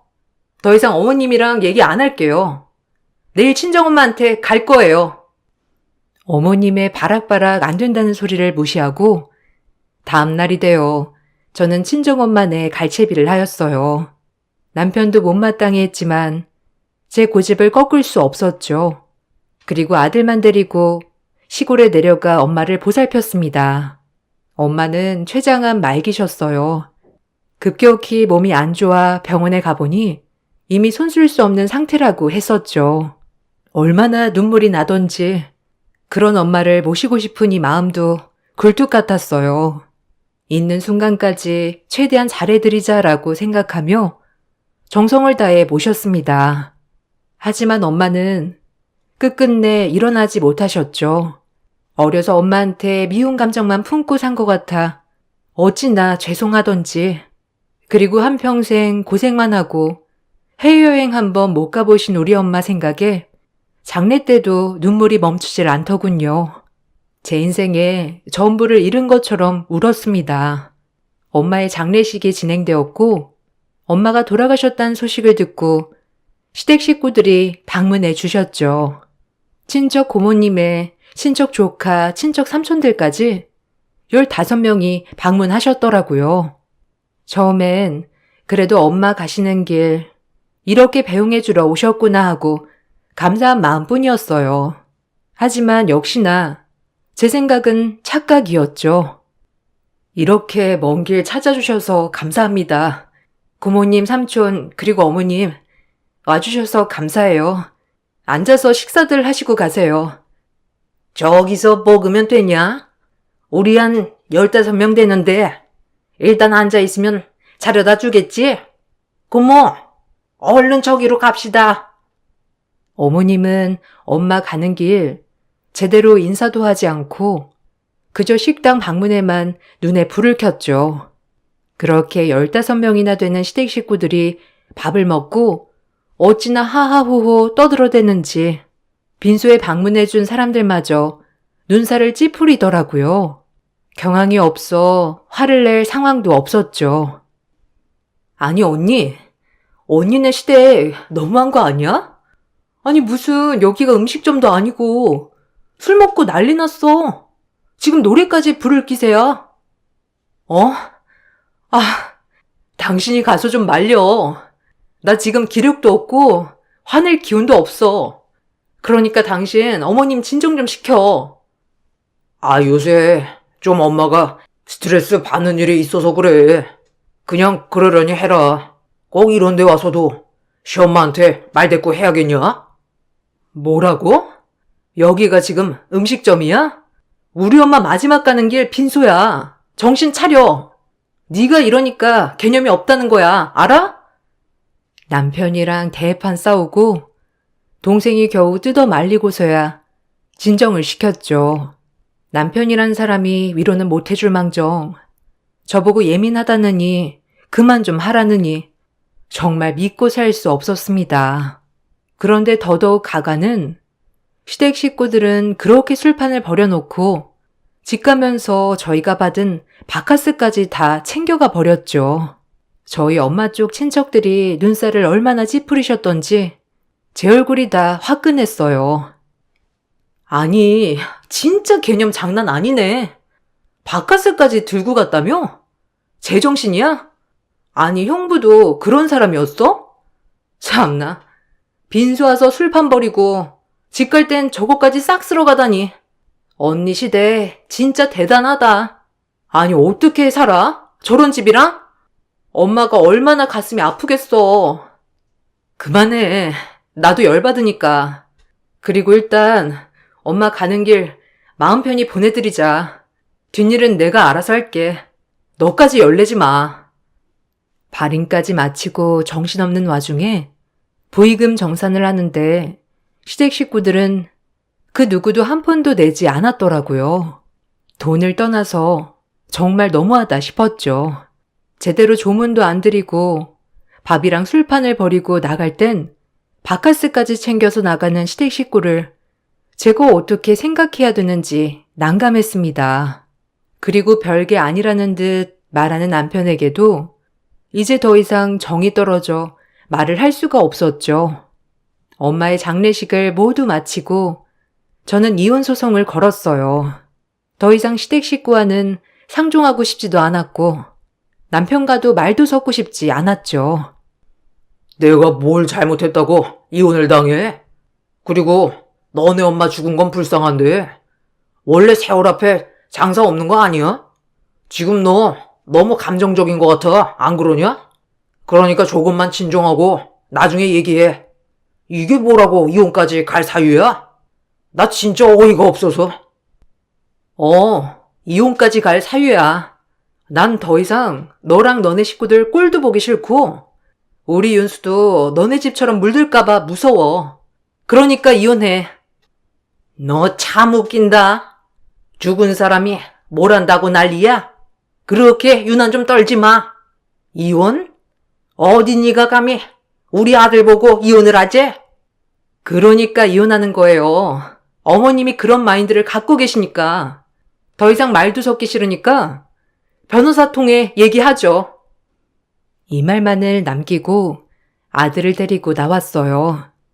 그리고 친정집에 와 엄마 옷들을 정리하는데 눈물이 와락 나더군요. 혼자 얼마나 쓸쓸하셨을까 싶기도 하고 내가 조금만 엄마 옆에 있다 천천히 좋은 사람 만나 시집 갈 걸 뭐가 그렇게 싫다고 빨리 결혼을 했을까 하는 후회도 들었고요. 그렇게 저희는 이혼을 했어요. 소송이 길어지자 합의 이혼으로 마무리했죠. 다행히 친권, 양육권은 제가 가지고 올 수 있게 되어 이제 제2의 인생을 살자 싶었어요. 그리고 나서 얼마 안 있다 엄마의 유언 집행이 시작되었어요. 웬 유언이지 라고 생각했는데 알고 보니 엄마가 생전 모아놓은 재산과 아빠가 돌아가셨을 때 남겨놓은 유산까지 합쳐서 거의 강남 건물 3채 정도는 되더라고요. 본인은 아끼고 안 입고 안 쓰고 모아놓은 것들을 써보지도 못한 채 눈을 감으셨으니까요. 엄마가 너무 안타깝고 더 마음이 아팠어요. 저와 동생이 똑같이 반반으로 나눠 유산을 나눠 가졌습니다. 전 이혼도 하여 이제 간호사 일을 다시 시작해야겠다 마음 먹었을 때라 이 유산이 엄청 큰 힘이 돼주었죠. 생전 엄마가 우리에게 주시려고 이렇게 안 쓰고 모으기만 하셨구나 싶은 마음에 얼마나 눈물이 흐르던지 그렇게 엄마에게 또 감사함을 느꼈죠. 하지만 전 시댁에선 제가 건물을 엄마에게 상속받았다고 하자 이혼은 무효라며 저를 닥달하기 시작했습니다. 어찌나 치졸하던지. 너, 이혼은 무효다. 너 그거 재산 다 알고 우리랑 손절한 거지?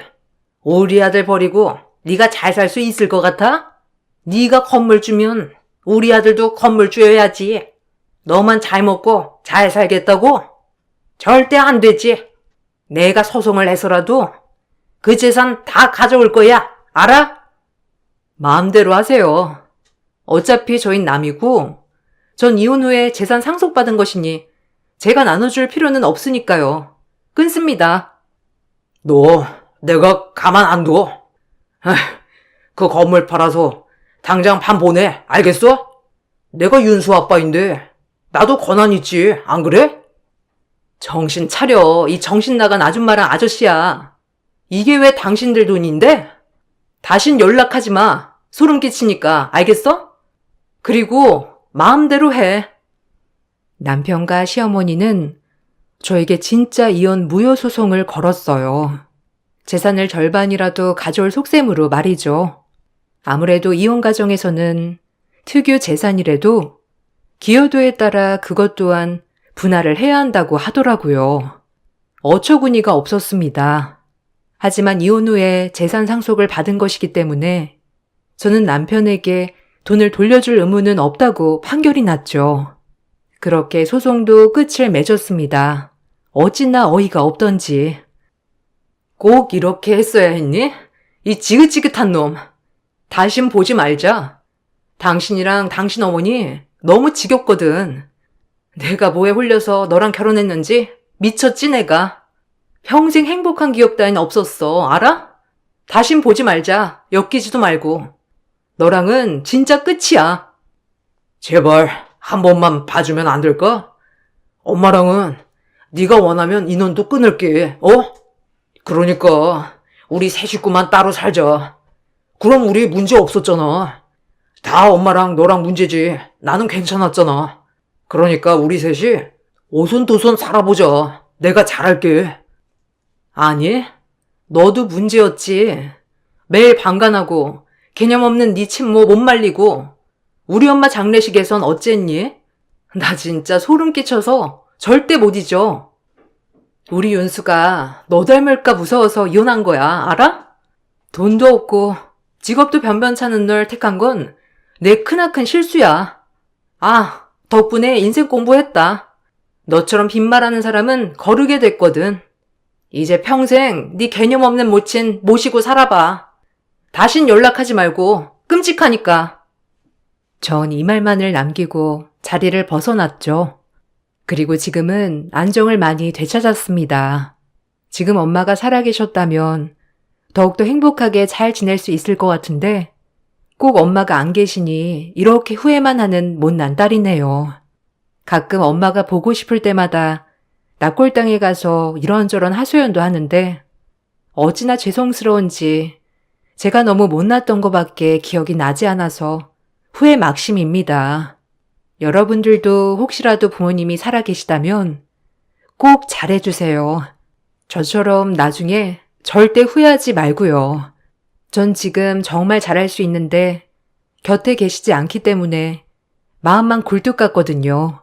나중에 엄마를 만나게 된다면 엄마 딸로 태어나서 정말 행복했고 어려운 시절 잘 키워내줘서 고맙다고 이 말은 꼭 전해드리고 싶어요. 항상 엄마 기일이 다가올 때마다 엄마 생각이 너무 간절해서 글을 남겨보았어요. 글을 쓰고 보니 엄마가 더욱더 그리운 날이네요.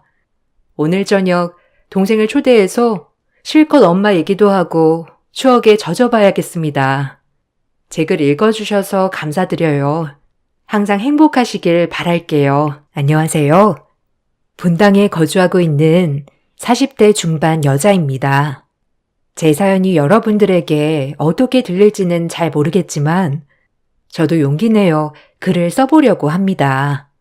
저는 홀아버지 밑에서 자랐어요.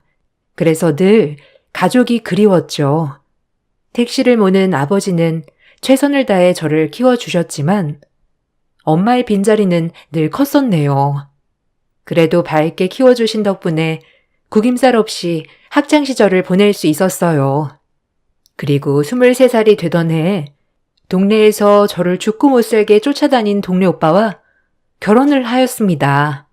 처음엔 별도 달도 따줄 것처럼 하더니 결혼하고 나서는 남편이 완전 남의 편이 되더군요. 홀아버지 밑에서 자라 시어머니는 그런 저를 못마땅해 했어요. 저희 집 형편은 그저 저 하나만 먹이고 입힐 딱 그 정도였거든요. 그렇지만 남편네 집은 동네에서도 제일 유복한 환경이었죠. 돌아가신 시아버지가 열심히 일군 회사가 잘 되어 좀 잘 살게 된 케이스였어요. 큰 중견기업의 하청을 도맡아 하는 회사였죠. 그런 집에 아무것도 없는 제가 시집을 가게 되었으니 시부모님이나 남편의 누나나 마찬가지로 저를 무시했어요. 하지만 남편의 적극적인 애정 공세에 전 넘어가게 되었네요. 본격적으로 시집을 가게 되니 고생문이 열리게 되었죠. 각오는 했었지만 대단했어요. 본대 없이 자란 것이 남자 하나 잘 꼬셔서 이 집안에 발을 들였으니 비리 아들이라도 낳아야 한다. 알겠니? 그거 아니면 볼 게 뭐가 있어? 니까짓 게? 어쩌다 우리 아들 눈에 들어서는. 하여튼 오늘 중으로 이불 빨래 다 해놓거라. 본데 없이 자랐다니 어머니. 저희 아버지께서 얼마나 절 예쁘게 키워주셨는데요. 말씀이 너무 심하시네요. 어머, 엄마한테 눈 동그랗게 뜨고 말대답하는 것 좀 봐. 그러니까 본데 없다고 하는 거야. 알겠어? 어른한테 말대답하는 꼬락서니? 말대답이라뇨. 어머님께서 저한테 항상 인격 모독을 하시니까 아니라고 말씀드린 거예요. 형님도 오해하지 마세요. 지금 하고 있는 게 말대답이야. 아주 웃겨. 희송이한테 교육 좀 잘 시키라고 해야겠네. 아님 내가 교육을 시켜야 하나? 때리는 시어머니보다 말리는 시누이가 더 밉다고 남편의 누나는 딱 그 말이 맞아 떨어졌어요. 어려서 오냐오냐 공주처럼 자라서 대학도 의대를 들어갔죠. 그런 시누이의 콧대는 높아져만 갔습니다. 시부모님은 딸은 의사에 아들은 사업체를 물려받을 것이니 더할 나위 없이 행복하다고 생각했죠. 저는 그 집의 식모나 마찬가지였어요. 아침에 일어나서 밥하고 빨래하고 하루 종일 쓸고 닦고 시어머니의 시중에 시누이 시중까지 몸이 10개라도 모자랐네요. 결혼 초반엔 남편이 저를 무척 애지중지하였기에 그나마 버틸 수 있었으나 남편은 저를 애지중지하는 마음이 금세 시들시들해져만 갔죠. 총체적 난국이었어요. 남편의 애정이 하루하루가 다르게 식어가는 게 느껴지자 제 마음을 다잡기가 너무 힘들었어요. 누구를 믿고 살아가야 하는지도 막막했고요. 정말 우울했어요. 요새 왜 이렇게 늦게 들어와요? 아무리 사업하는 사람이라도 그렇지. 난 오늘 하루 종일 집에서 어머님 심부름만 했는데. 그게 네 할 일 아니야? 꼭 밖에서 일하고 온 사람한테 찡얼대야겠냐? 내 마음 좀 편안하게 해줄 수 없어? 미안해요. 그러려고 한 건 아니었는데 나도 대화할 사람이 없다 보니까 당신 오기만을 기다렸거든요. 그래서 그랬나 봐. 집구석에서 도대체 뭐하냐? 자기 개발 좀 해. 그러니까 맨날 누나나 엄마한테 무시만 당하지. 내 친구들 와이프들은 똑똑하고 얼마나 말들을 잘하는데 너만 보면 답답해. 알아?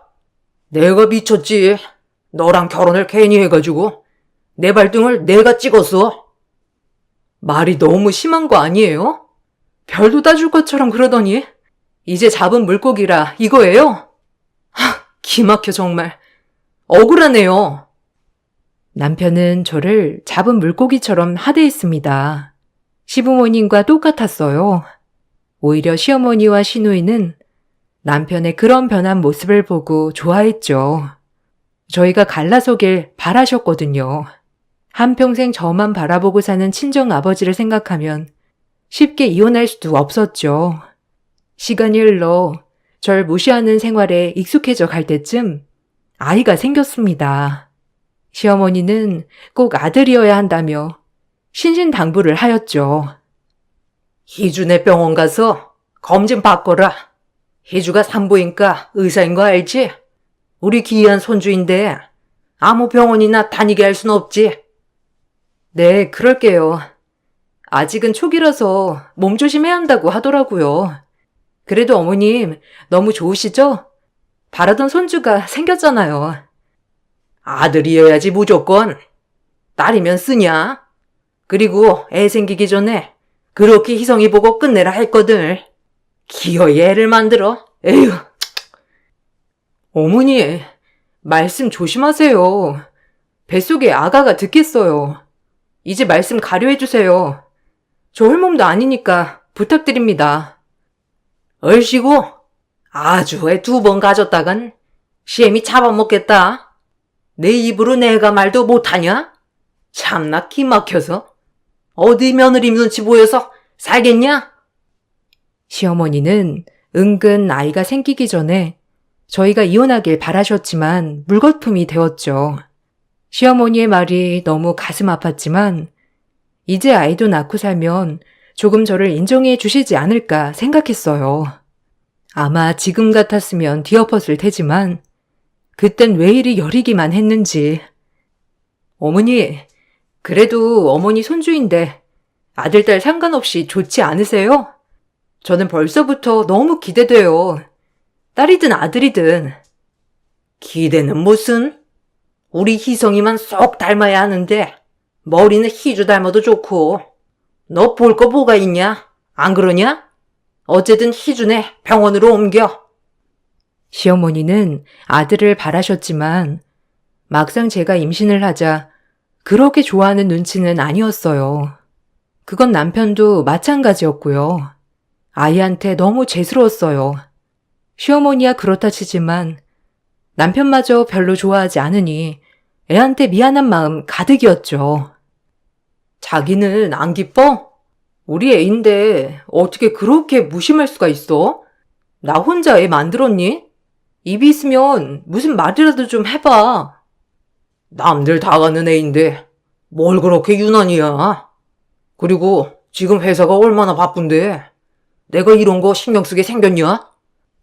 그래도 너무한다 정말. 어떻게 그렇게 남보다도 못한 말을 할 수가 있어? 결혼 전이랑 너무 달라, 알아? 아주 어머니 판박이야 자기도. 이제 대놓고 우리 엄마 욕하는구나. 네가 그럼 그렇지. 내가 그때 눈이 삐었지. 너 같은 애를 쫓아다녔다니. 아유. 남편은 아이가 생겼어도 저에게 무심한 것은 똑같았어요. 그리고 철저히 저 혼자 태교를 하며 아이를 품었죠. 시어머니가 무조건 신우이 병원에서 아이를 낳아야 한다고 해서 결국 임신 10주 정도에 신우이 병원으로 옮겼어요. 그리고 정기검진을 늘 신우이한테 받기 시작했죠. 그리고 아이의 성별이 공개되는 날 신우이 입에서 나온 말은 놀라웠습니다. 어머, 딸이네? 엄마, 어떡해?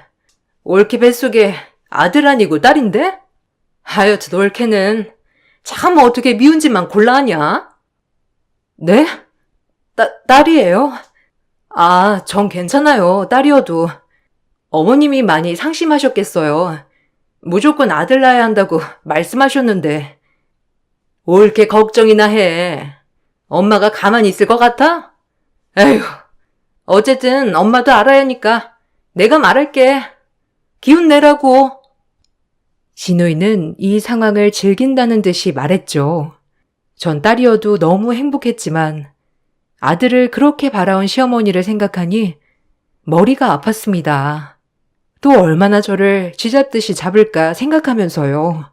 그리고 결국 시어머니는 제가 집에 도착하기도 전에 신우이 전화를 받고 알게 되었죠.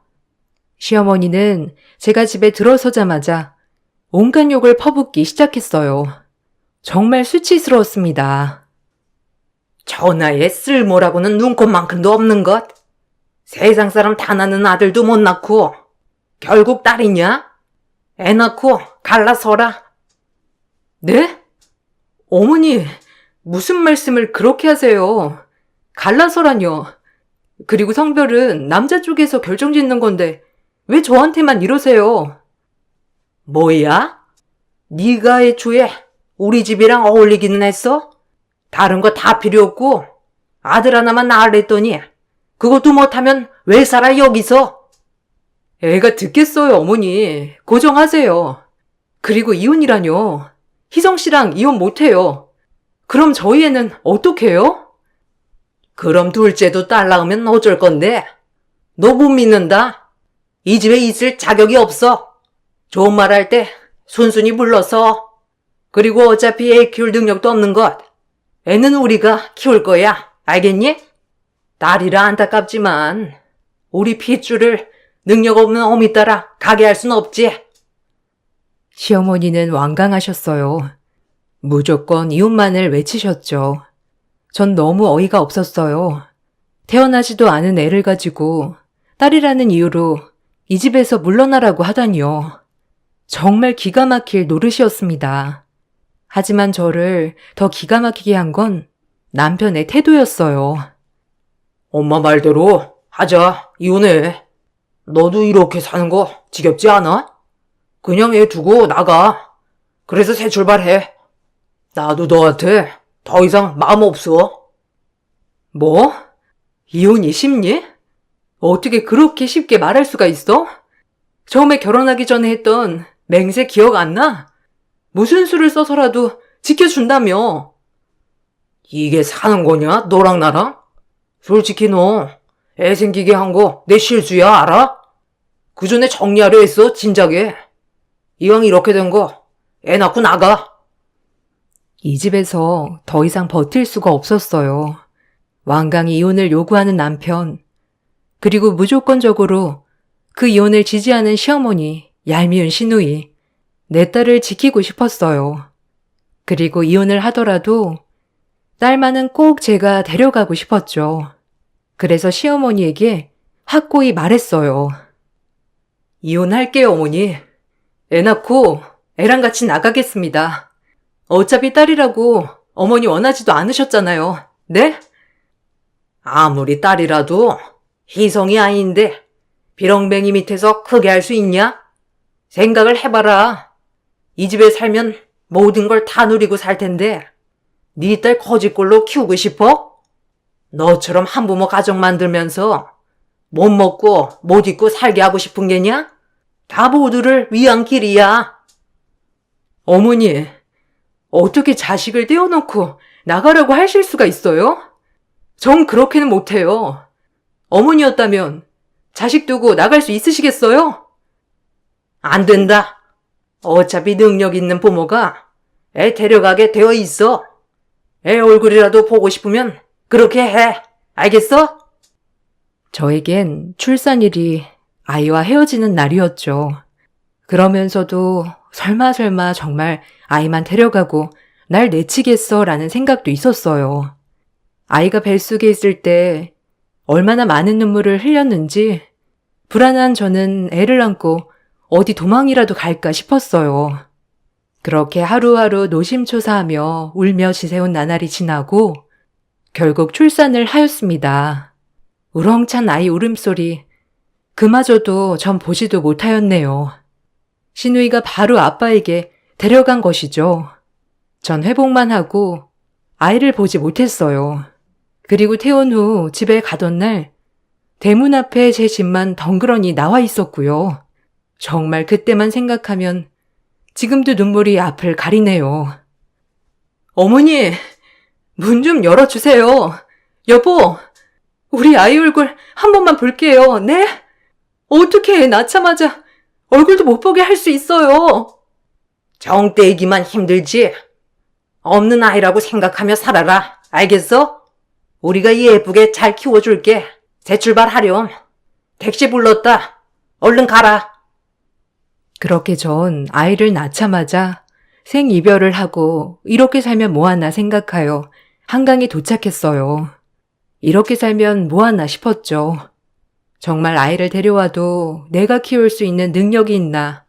아니면 시댁과 맞서 싸울 돈이 있나, 뭐 하나도 가진 거 없는 저를 생각하니 정말 이 세상을 살아갈 이유가 없었습니다. 한강 앞에 다다라서 신발을 벗어 던진 순간 눈물이 하염없이 쏟아지더군요. 이 용기로 살자. 죽을 용기로 살아보자. 그리고 딸을 찾아오자. 어떻게 됐든 딸을 위해 살아가자는 마음이요. 그리고 전 이를 악물었어요. 지금 당장 제가 할 수 있는 일을 찾아봤죠. 23살에 시집와서 경력 단절에 아무것도 할 수 없는 저는 여자가 하기엔 생소하지만 택시 운전이라는 직업을 택했습니다. 친정 아버지의 영향도 있었고 지금 당장에 할 수 있는 일이었기 때문이죠. 택시를 하다 보니 우연치 않게 많은 일도 접하게 되었는데 타있던 손님을 내려주자마자 손님이 얼마 가지 않아 쓰러지는 것이 아니겠어요? 너무 놀란 저는 일단 택시에 내려 그 손님에게 CPR 심폐소생술을 진행했어요. 아주 어렸을 때부터 학교에서 배운 CPR을 실행했죠. 일단 이 사람을 살리고자 하는 생각밖엔 없었어요. 다행히 그 손님은 제 덕분에 초반 대응을 잘해 목숨을 건질 수 있었어요. 골든 타임이라고 하죠. 그 손님은 저에게 연신 고맙다고 하며 저에게 명함 하나를 주었습니다. 명함을 보니 꽤 큰 중견기업의 사장이더라고요. 너무 고마워요. 기사님 아니었으면 제가 이렇게 살아있지도 못했을 텐데 정말 지나치지 않고 살려줘서 고맙네요. 에이, 제가 할 일을 한걸요. 그래도 덕분에 너무 건강해 보이셔서 저도 기분이 좋네요. 건강 꼭 잘 챙기세요. 내가 진짜 뭐 하나 도와주고 싶은 게 있는데 뭐 혹시 필요하거나 한 거 있어요? 말만 해요. 뭐든 들어줄게요. 내 목숨을 살려준 은인인데 이것도 못 해줄까 봐. 지금이 아니라도 좋아요. 언젠가 꼭 내가 빚을 갚는 날이 오기를 바랍니다. 그분은 저에게 언젠가 꼭 빚을 갚는 날이 오기를 바란다며 명함을 건네줬습니다. 말이라도 너무 고마웠네요. 그리고 전 밤낮으로 돈을 벌었어요. 무조건적으로 돈을 벌어야 했거든요. 그리고 이 일에 어느 정도 적응하고 익숙해질 무렵 제 택시만을 이용하는 콜 손님들도 늘어났죠. 물론 택시 일을 하면서 여자라고 무시하는 사람들도 많았지만 여자 손님들이나 점잖은 남자 손님들과의 대화가 잘 통했기 때문이에요. 그렇게 8년이 지나 그날도 역시나 택시를 몰고 가는데 하나의 콜이 들어왔습니다. 한 초등학교 앞에서 꼬마 손님을 태우고 꼬마의 부모님이 있는 곳까지 안전운전을 해달라는 콜이었어요. 그렇게 꼬마 손님을 태우려는 찰나 너무 익숙한 얼굴, 저와 너무 닮은 모습을 보고 백밀러로 아이의 얼굴을 힐끔힐끔 바라보았죠. 저의 어린 시절이라고 믿을 정도의 남자아이였어요. 너무 익숙하기도 하고 눈이 계속 가 꼬마 손님에게 말을 붙여보았습니다.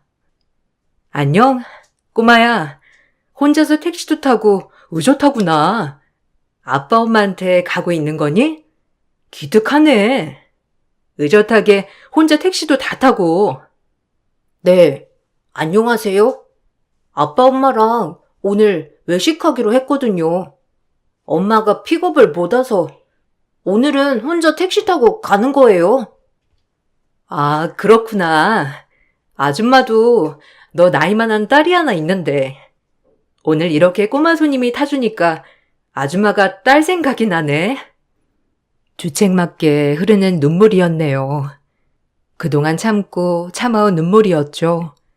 갑자기 떨어져 있는 딸이 생각나면서 딱 요만큼 컸겠다 싶더라고요. 보고 싶어도 볼 수 없는 내 딸을 위해 이렇게 열심히 달리고 있지만 정말 볼 수 있을까 하는 생각에 갑작스러운 눈물이었죠. 제가 갑자기 눈물을 흘리자 꼬마 손님은 자기 주머니에서 손수건 하나를 꺼내서 건네더라고요. 마음씨도 얼마나 착하던지. 아줌마, 울어요? 울지 마세요. 여기 제 손수건인데 이건 안 돌려주셔도 돼요. 이걸로 눈물 닦으세요. 고마워. 아줌마가 갑자기 주책 맞지? 손수건까지 건네주고. 크면 여자친구들한테 꽤나 인기 많겠는데? 이름이 뭐니? 윤우진이에요. 지금도 많아요. 제가 오이를 못 먹는데 오이까지 먹어주는 친구들도 있어요. 그래서 가끔 고맙기도 하죠. 저와 닮은 것도 모자라 오이를 못 먹는 것마저 똑같다고 하니 꼬마에게 더욱 눈이 갔습니다. 참 신기하였죠. 그래서 눈물이 흘렀나 봐요. 꼬마 손님과 이런저런 대화를 하며 목적지에 다다랐을 무렵 전 너무 놀랐어요. 목적지에서 기다리고 있는 꼬마의 부모님은 저의 전남편과 재혼한 부인이었네요. 정말 충격적이었죠. 얼굴을 재빨리 숨기고 얼른 꼬마의 엄마라고 하는 사람에게 돈을 받고 서둘러 그 자리를 떠났습니다. 착실하게 인사를 하는 꼬마를 뒤로 한 채 말이죠. 그리고 꼬마와 그 부모님이 사라져갈 때쯤 다시 그 자리를 찾았죠. 그리고 깊은 생각을 했습니다. 저랑 이혼 후 한 4년 정도 뒤에 재혼을 했는데 아들이 8살이라뇨. 지금 딱 제 딸 나이가 8살이었거든요. 전 제가 알아봐야겠다 싶어 다음날 아이를 태웠던 초등학교 근처로 갔어요.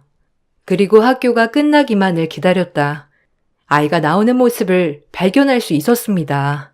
그리고 아이에게 접근했죠. 이 방법밖엔 없었거든요. 어머, 꼬마야. 아줌마 기억하니? 여기 네 손수건 돌려주러 왔어. 아무래도 우리 꼬마 손님 손수건인데 돌려줘야 할 것 같아서. 택시 아줌마다.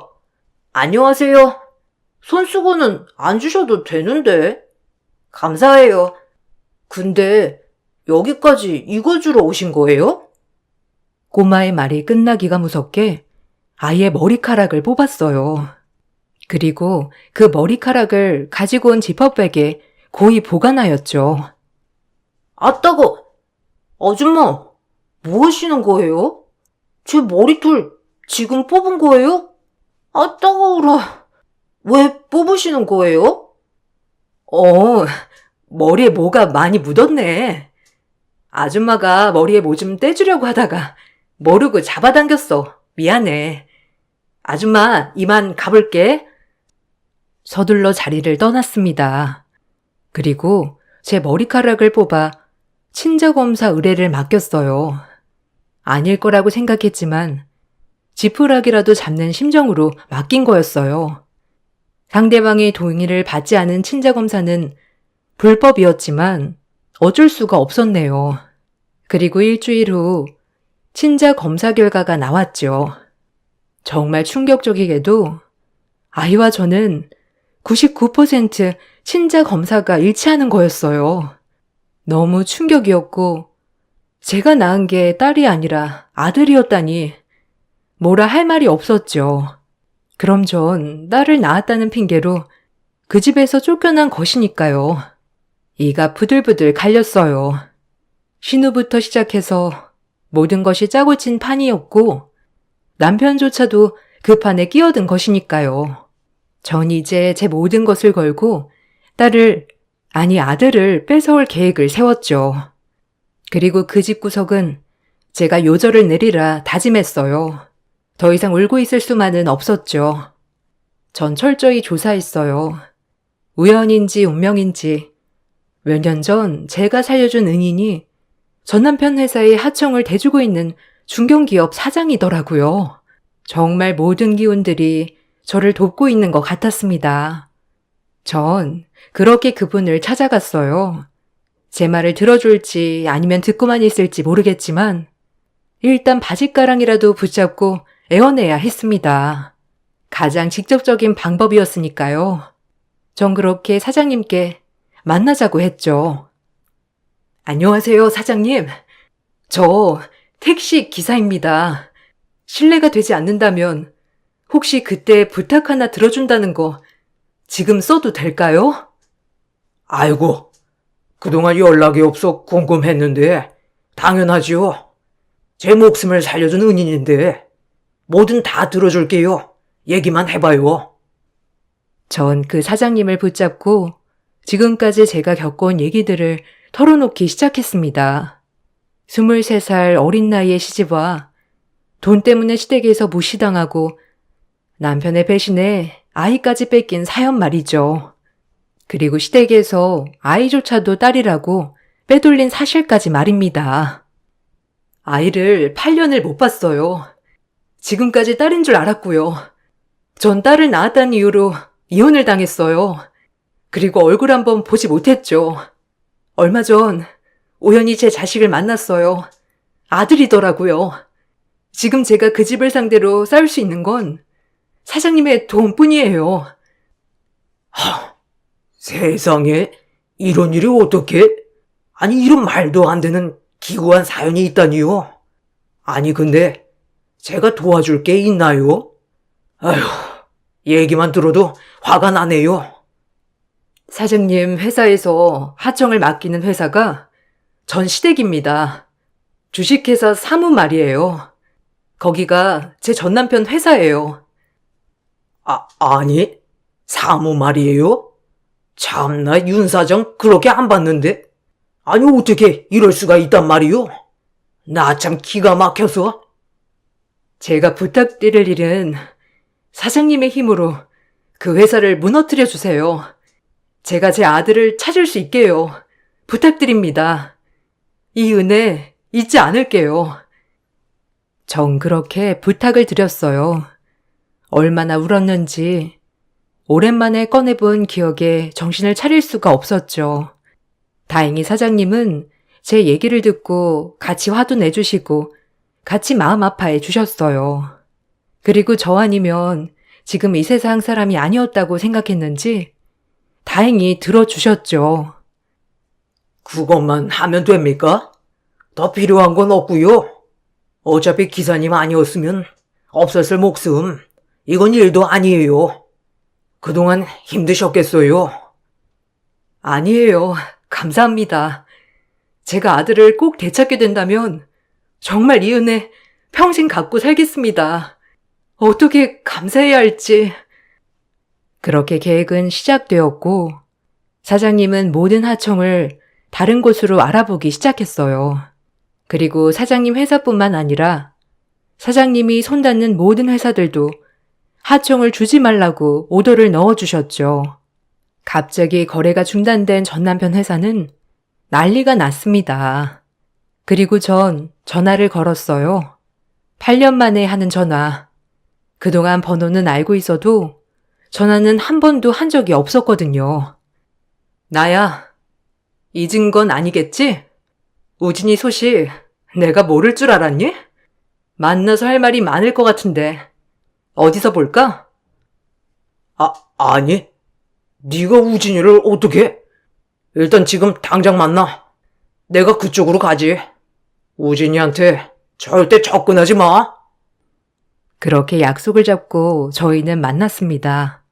8년 동안 얼마나 호의호식하고 살았는지 얼굴에 기름이 줄줄 흐르더군요. 평생 모를 줄 알았니? 미친놈. 네가 사람이야?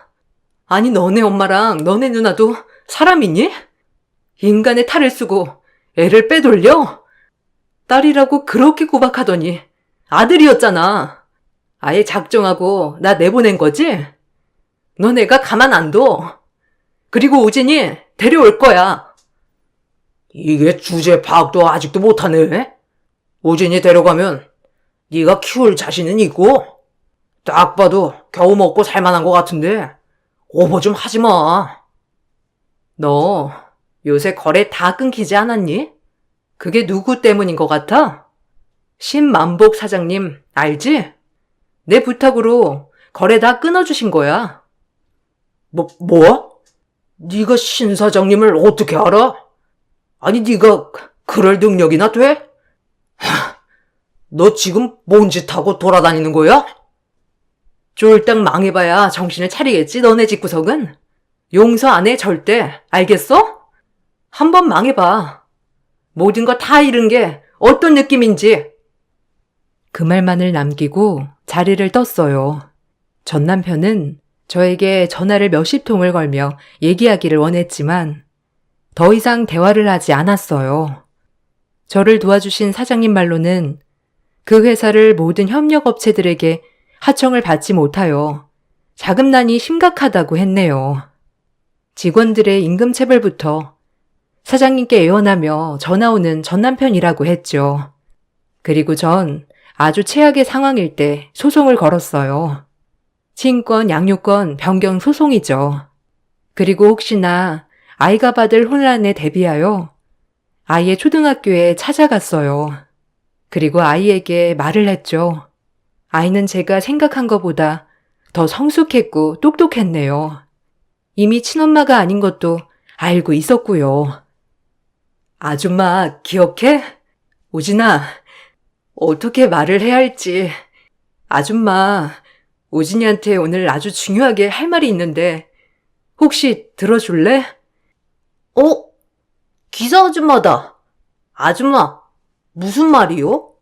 아빠가 낯선 사람이랑 오래 대화하지 말라고 했는데 얼른 가야 하긴 해요. 아줌마가 우진이 친엄마야. 혹시 우진이 많이 놀랐어? 엄마가 아들도 못 알아보고 미안해, 우진아. 아줌마가 내 친엄마라고요? 항상 우리 친엄마가 누군지 궁금했는데 보고 싶었어요. 아빠랑 할머니는 말을 안 해주셨거든요. 미안해, 우진아. 엄마가 늦게 와서 정말 미안해. 우리 우진이 엄마 용서해 줄래? 정말 미안해, 우진아. 엄마도 우진이 많이 보고 싶었어. 엄마 맞아요? 엄마, 우리 엄마라니. 나 이제 엄마랑 살래요. 엄마랑 떨어지기 싫어. 엄마 보고 싶었어요. 생각보다 아들은 저를 많이 이해해 주었고 늘 저를 그리워했다더군요. 아무리 할머니와 아빠가 잘해줘도 엄마 없는 삶이란 서러웠을 테니까요. 그렇게 저희는 부둥켜 안고 울었습니다. 그리고 소송을 시작하였고 남편 측은 모든 자금줄도 끊긴 상황에서 절 가만두지 않겠다며 길길이 날뛰었네요. 소송을 진행하는 과정에서 저의 불법 친자 검사가 논란이 되었지만 약식 기소되어 저는 벌금형만 냈죠. 전 신우는 의사 면허 박탈해 친자와 양육권 모두 저에게 돌아왔습니다. 그리고 정신적인 피해 보상까지 받을 수 있었네요. 아들이 다행히 저와 살고 싶다는 의사표현을 적극적으로 하여서 다행이었죠. 너무 고마웠네요. 지금까지 못 준 사랑 듬뿍 주리라 다짐했고요. 2년? 내가 가만 안 둔다. 이 독한 년? 몇 년 만에 나타나서 애 엄마라고 애를 데려가려 해? 그동안 입히고 먹인 게 누군데? 아줌마, 착각도 자유야? 아줌마 내가 빼돌린 내 아들, 이제 내가 찾겠다는데 누가 말려? 쫄딱 망했는데 우리 우진이 어떻게 키우려고? 전현 때문에 되는 일이 없어. 네가 뭔데 갑자기 우리 집에 끼어들어서 이 사단이야? 네가 뭔데 이 미친 거사? 끼리끼리 미쳐가지고 내 아들을 너네한테 맡길 수 없지. 정신이 제정신이어야 맡기지, 안 그래? 이 정도만이 다행인 줄 알아. 내 인생 너네 집에 시집와서 꼬였어, 알아? 못돼 처먹은 인간들 같으니라고. 이제 그 잘난 돈도 없으니 볼 게 뭐가 있니, 너네 집안? 뭐야? 어디서 주둥이를 돌려 졌단 게? 내가 가만히 있을 것 같아? 너 내가 가만 안 둬, 알겠어? 우리 장손을 네가 감히? 할머니, 고모, 그만하세요. 우리 엄마한테 욕하지 말라고요. 그럼 할머니랑 고모 미워할 거야. 우리 엄마 몰아세우지 마요. 우진아, 내다 네 할미. 어찌 그럴 수 있어? 우리 우진이를 내가 어떻게 키웠는데. 우진아, 이리 오렴. 당장 저 악마한테 떨어져. 주둥이 다 물어요, 아줌마. 폭발해버리기 전에. 이제 우진이 내가 책임져. 내가 그동안 겪었던 고통, 당신들이 겪을 차례야. 알겠어? 그리고 전 남편의 재혼한 와이프는 이혼 소송을 걸었더라고요. 엎친 데 덮친 격이었어요. 건선징악인 것 같았죠. 너무 멀리 돌아와 아들을 만났지만 모든 걸 제자리로 돌려놓은 기분이라 행복했네요. 그리고 모든 걸 승소한 그 순간이 저에게 가장 값진 순간이었어요. 8년 만에 본 아들이 저를 그리워했다고 말해줬을 때 가슴이 미어지는 것 같았지만 이제 아들과 행복한 삶을 꿈꿀 수 있을 것 같았어요. 그 소송 이후에도 남편 측은 역으로 항소를 했지만 법원은 제 편을 들어주었죠. 그리고 전 남편 회사가 쫄딱 망한 틈을 타 그 사장님은 회사를 인수했어요. 그리고 저희 아들의 학자금을 내주셨어요. 정말 그 사장님을 생각하면 뭐라 말을 해야 할지. 내 목숨 빚진 인연, 우리 한번 끝까지 가봅시다. 열심히 사는 것 같은데 우진이 학비는 평생 걱정 말아요. 아휴, 감사합니다. 안 그러셔도 되는데 정말 감사해요. 제가 몸둘 바를 모르겠네요. 사장님, 은혜 못 잊을 거예요. 아직도 난 기사님 덕분에 살아있는 것 같소. 고마워요. 앞으로도 힘든 일 있으면 언제든 연락해요. 그게 나도 은혜 갚은 일이니까. 고맙습니다. 저 또한 사장님이 저 도와주신 거 잊지 않고 베풀며 살아갈게요. 너무 감사해요. 진기한 인연으로 여기까지 올 수 있었어요. 지금은 아들과 단둘이 살고 있지만 너무 행복해요. 가끔 아들이 제 아빠를 그리워하는 것 같아 걱정이 되다가도 아빠랑 할머니와 사는 것보다 지금 저와 이렇게 사는 게 너무 행복하다고 말해줄 때마다 모든 것을 다 얻은 기쁨이에요. 헤어졌을 때만 생각하면 아직도 정신이 아찔합니다. 돌고 돌아 만난 우리 아들, 제 목숨이 닿는 날까지 아들에게 헌신할 예정입니다. 제 목숨보다 아까운 아들이니까요. 사장님과는 간간히 연락을 하고 지내고 있어요. 명절이면 친가족처럼 이것저것 많이 보내주시고 아들과 함께 인사도 간답니다. 피로 이어진 사이는 아니지만 그 어느 사이보다 정말 각별해졌네요. 외동으로 자라온 저로서는 든든한 친정 가족이 생긴 것 같아 이것 또한 행복이지 싶어요. 그리고 벌써 아들은 18살이 되었어요. 머리가 좋아 의대를 가고 싶다고 하는데 제 몸 다하는 날까지 아들을 훌륭한 사람으로 키워내고 싶네요. 제 글을 재밌게 읽으셨나요? 오랜만에 떠오른 추억 생각나는 대로 써봤는데 이젠 지나가버린 추억이 돼서 웃으면서 글을 쓸 수 있었어요. 귀한 시간 제 글 읽어주셔서 정말 감사합니다.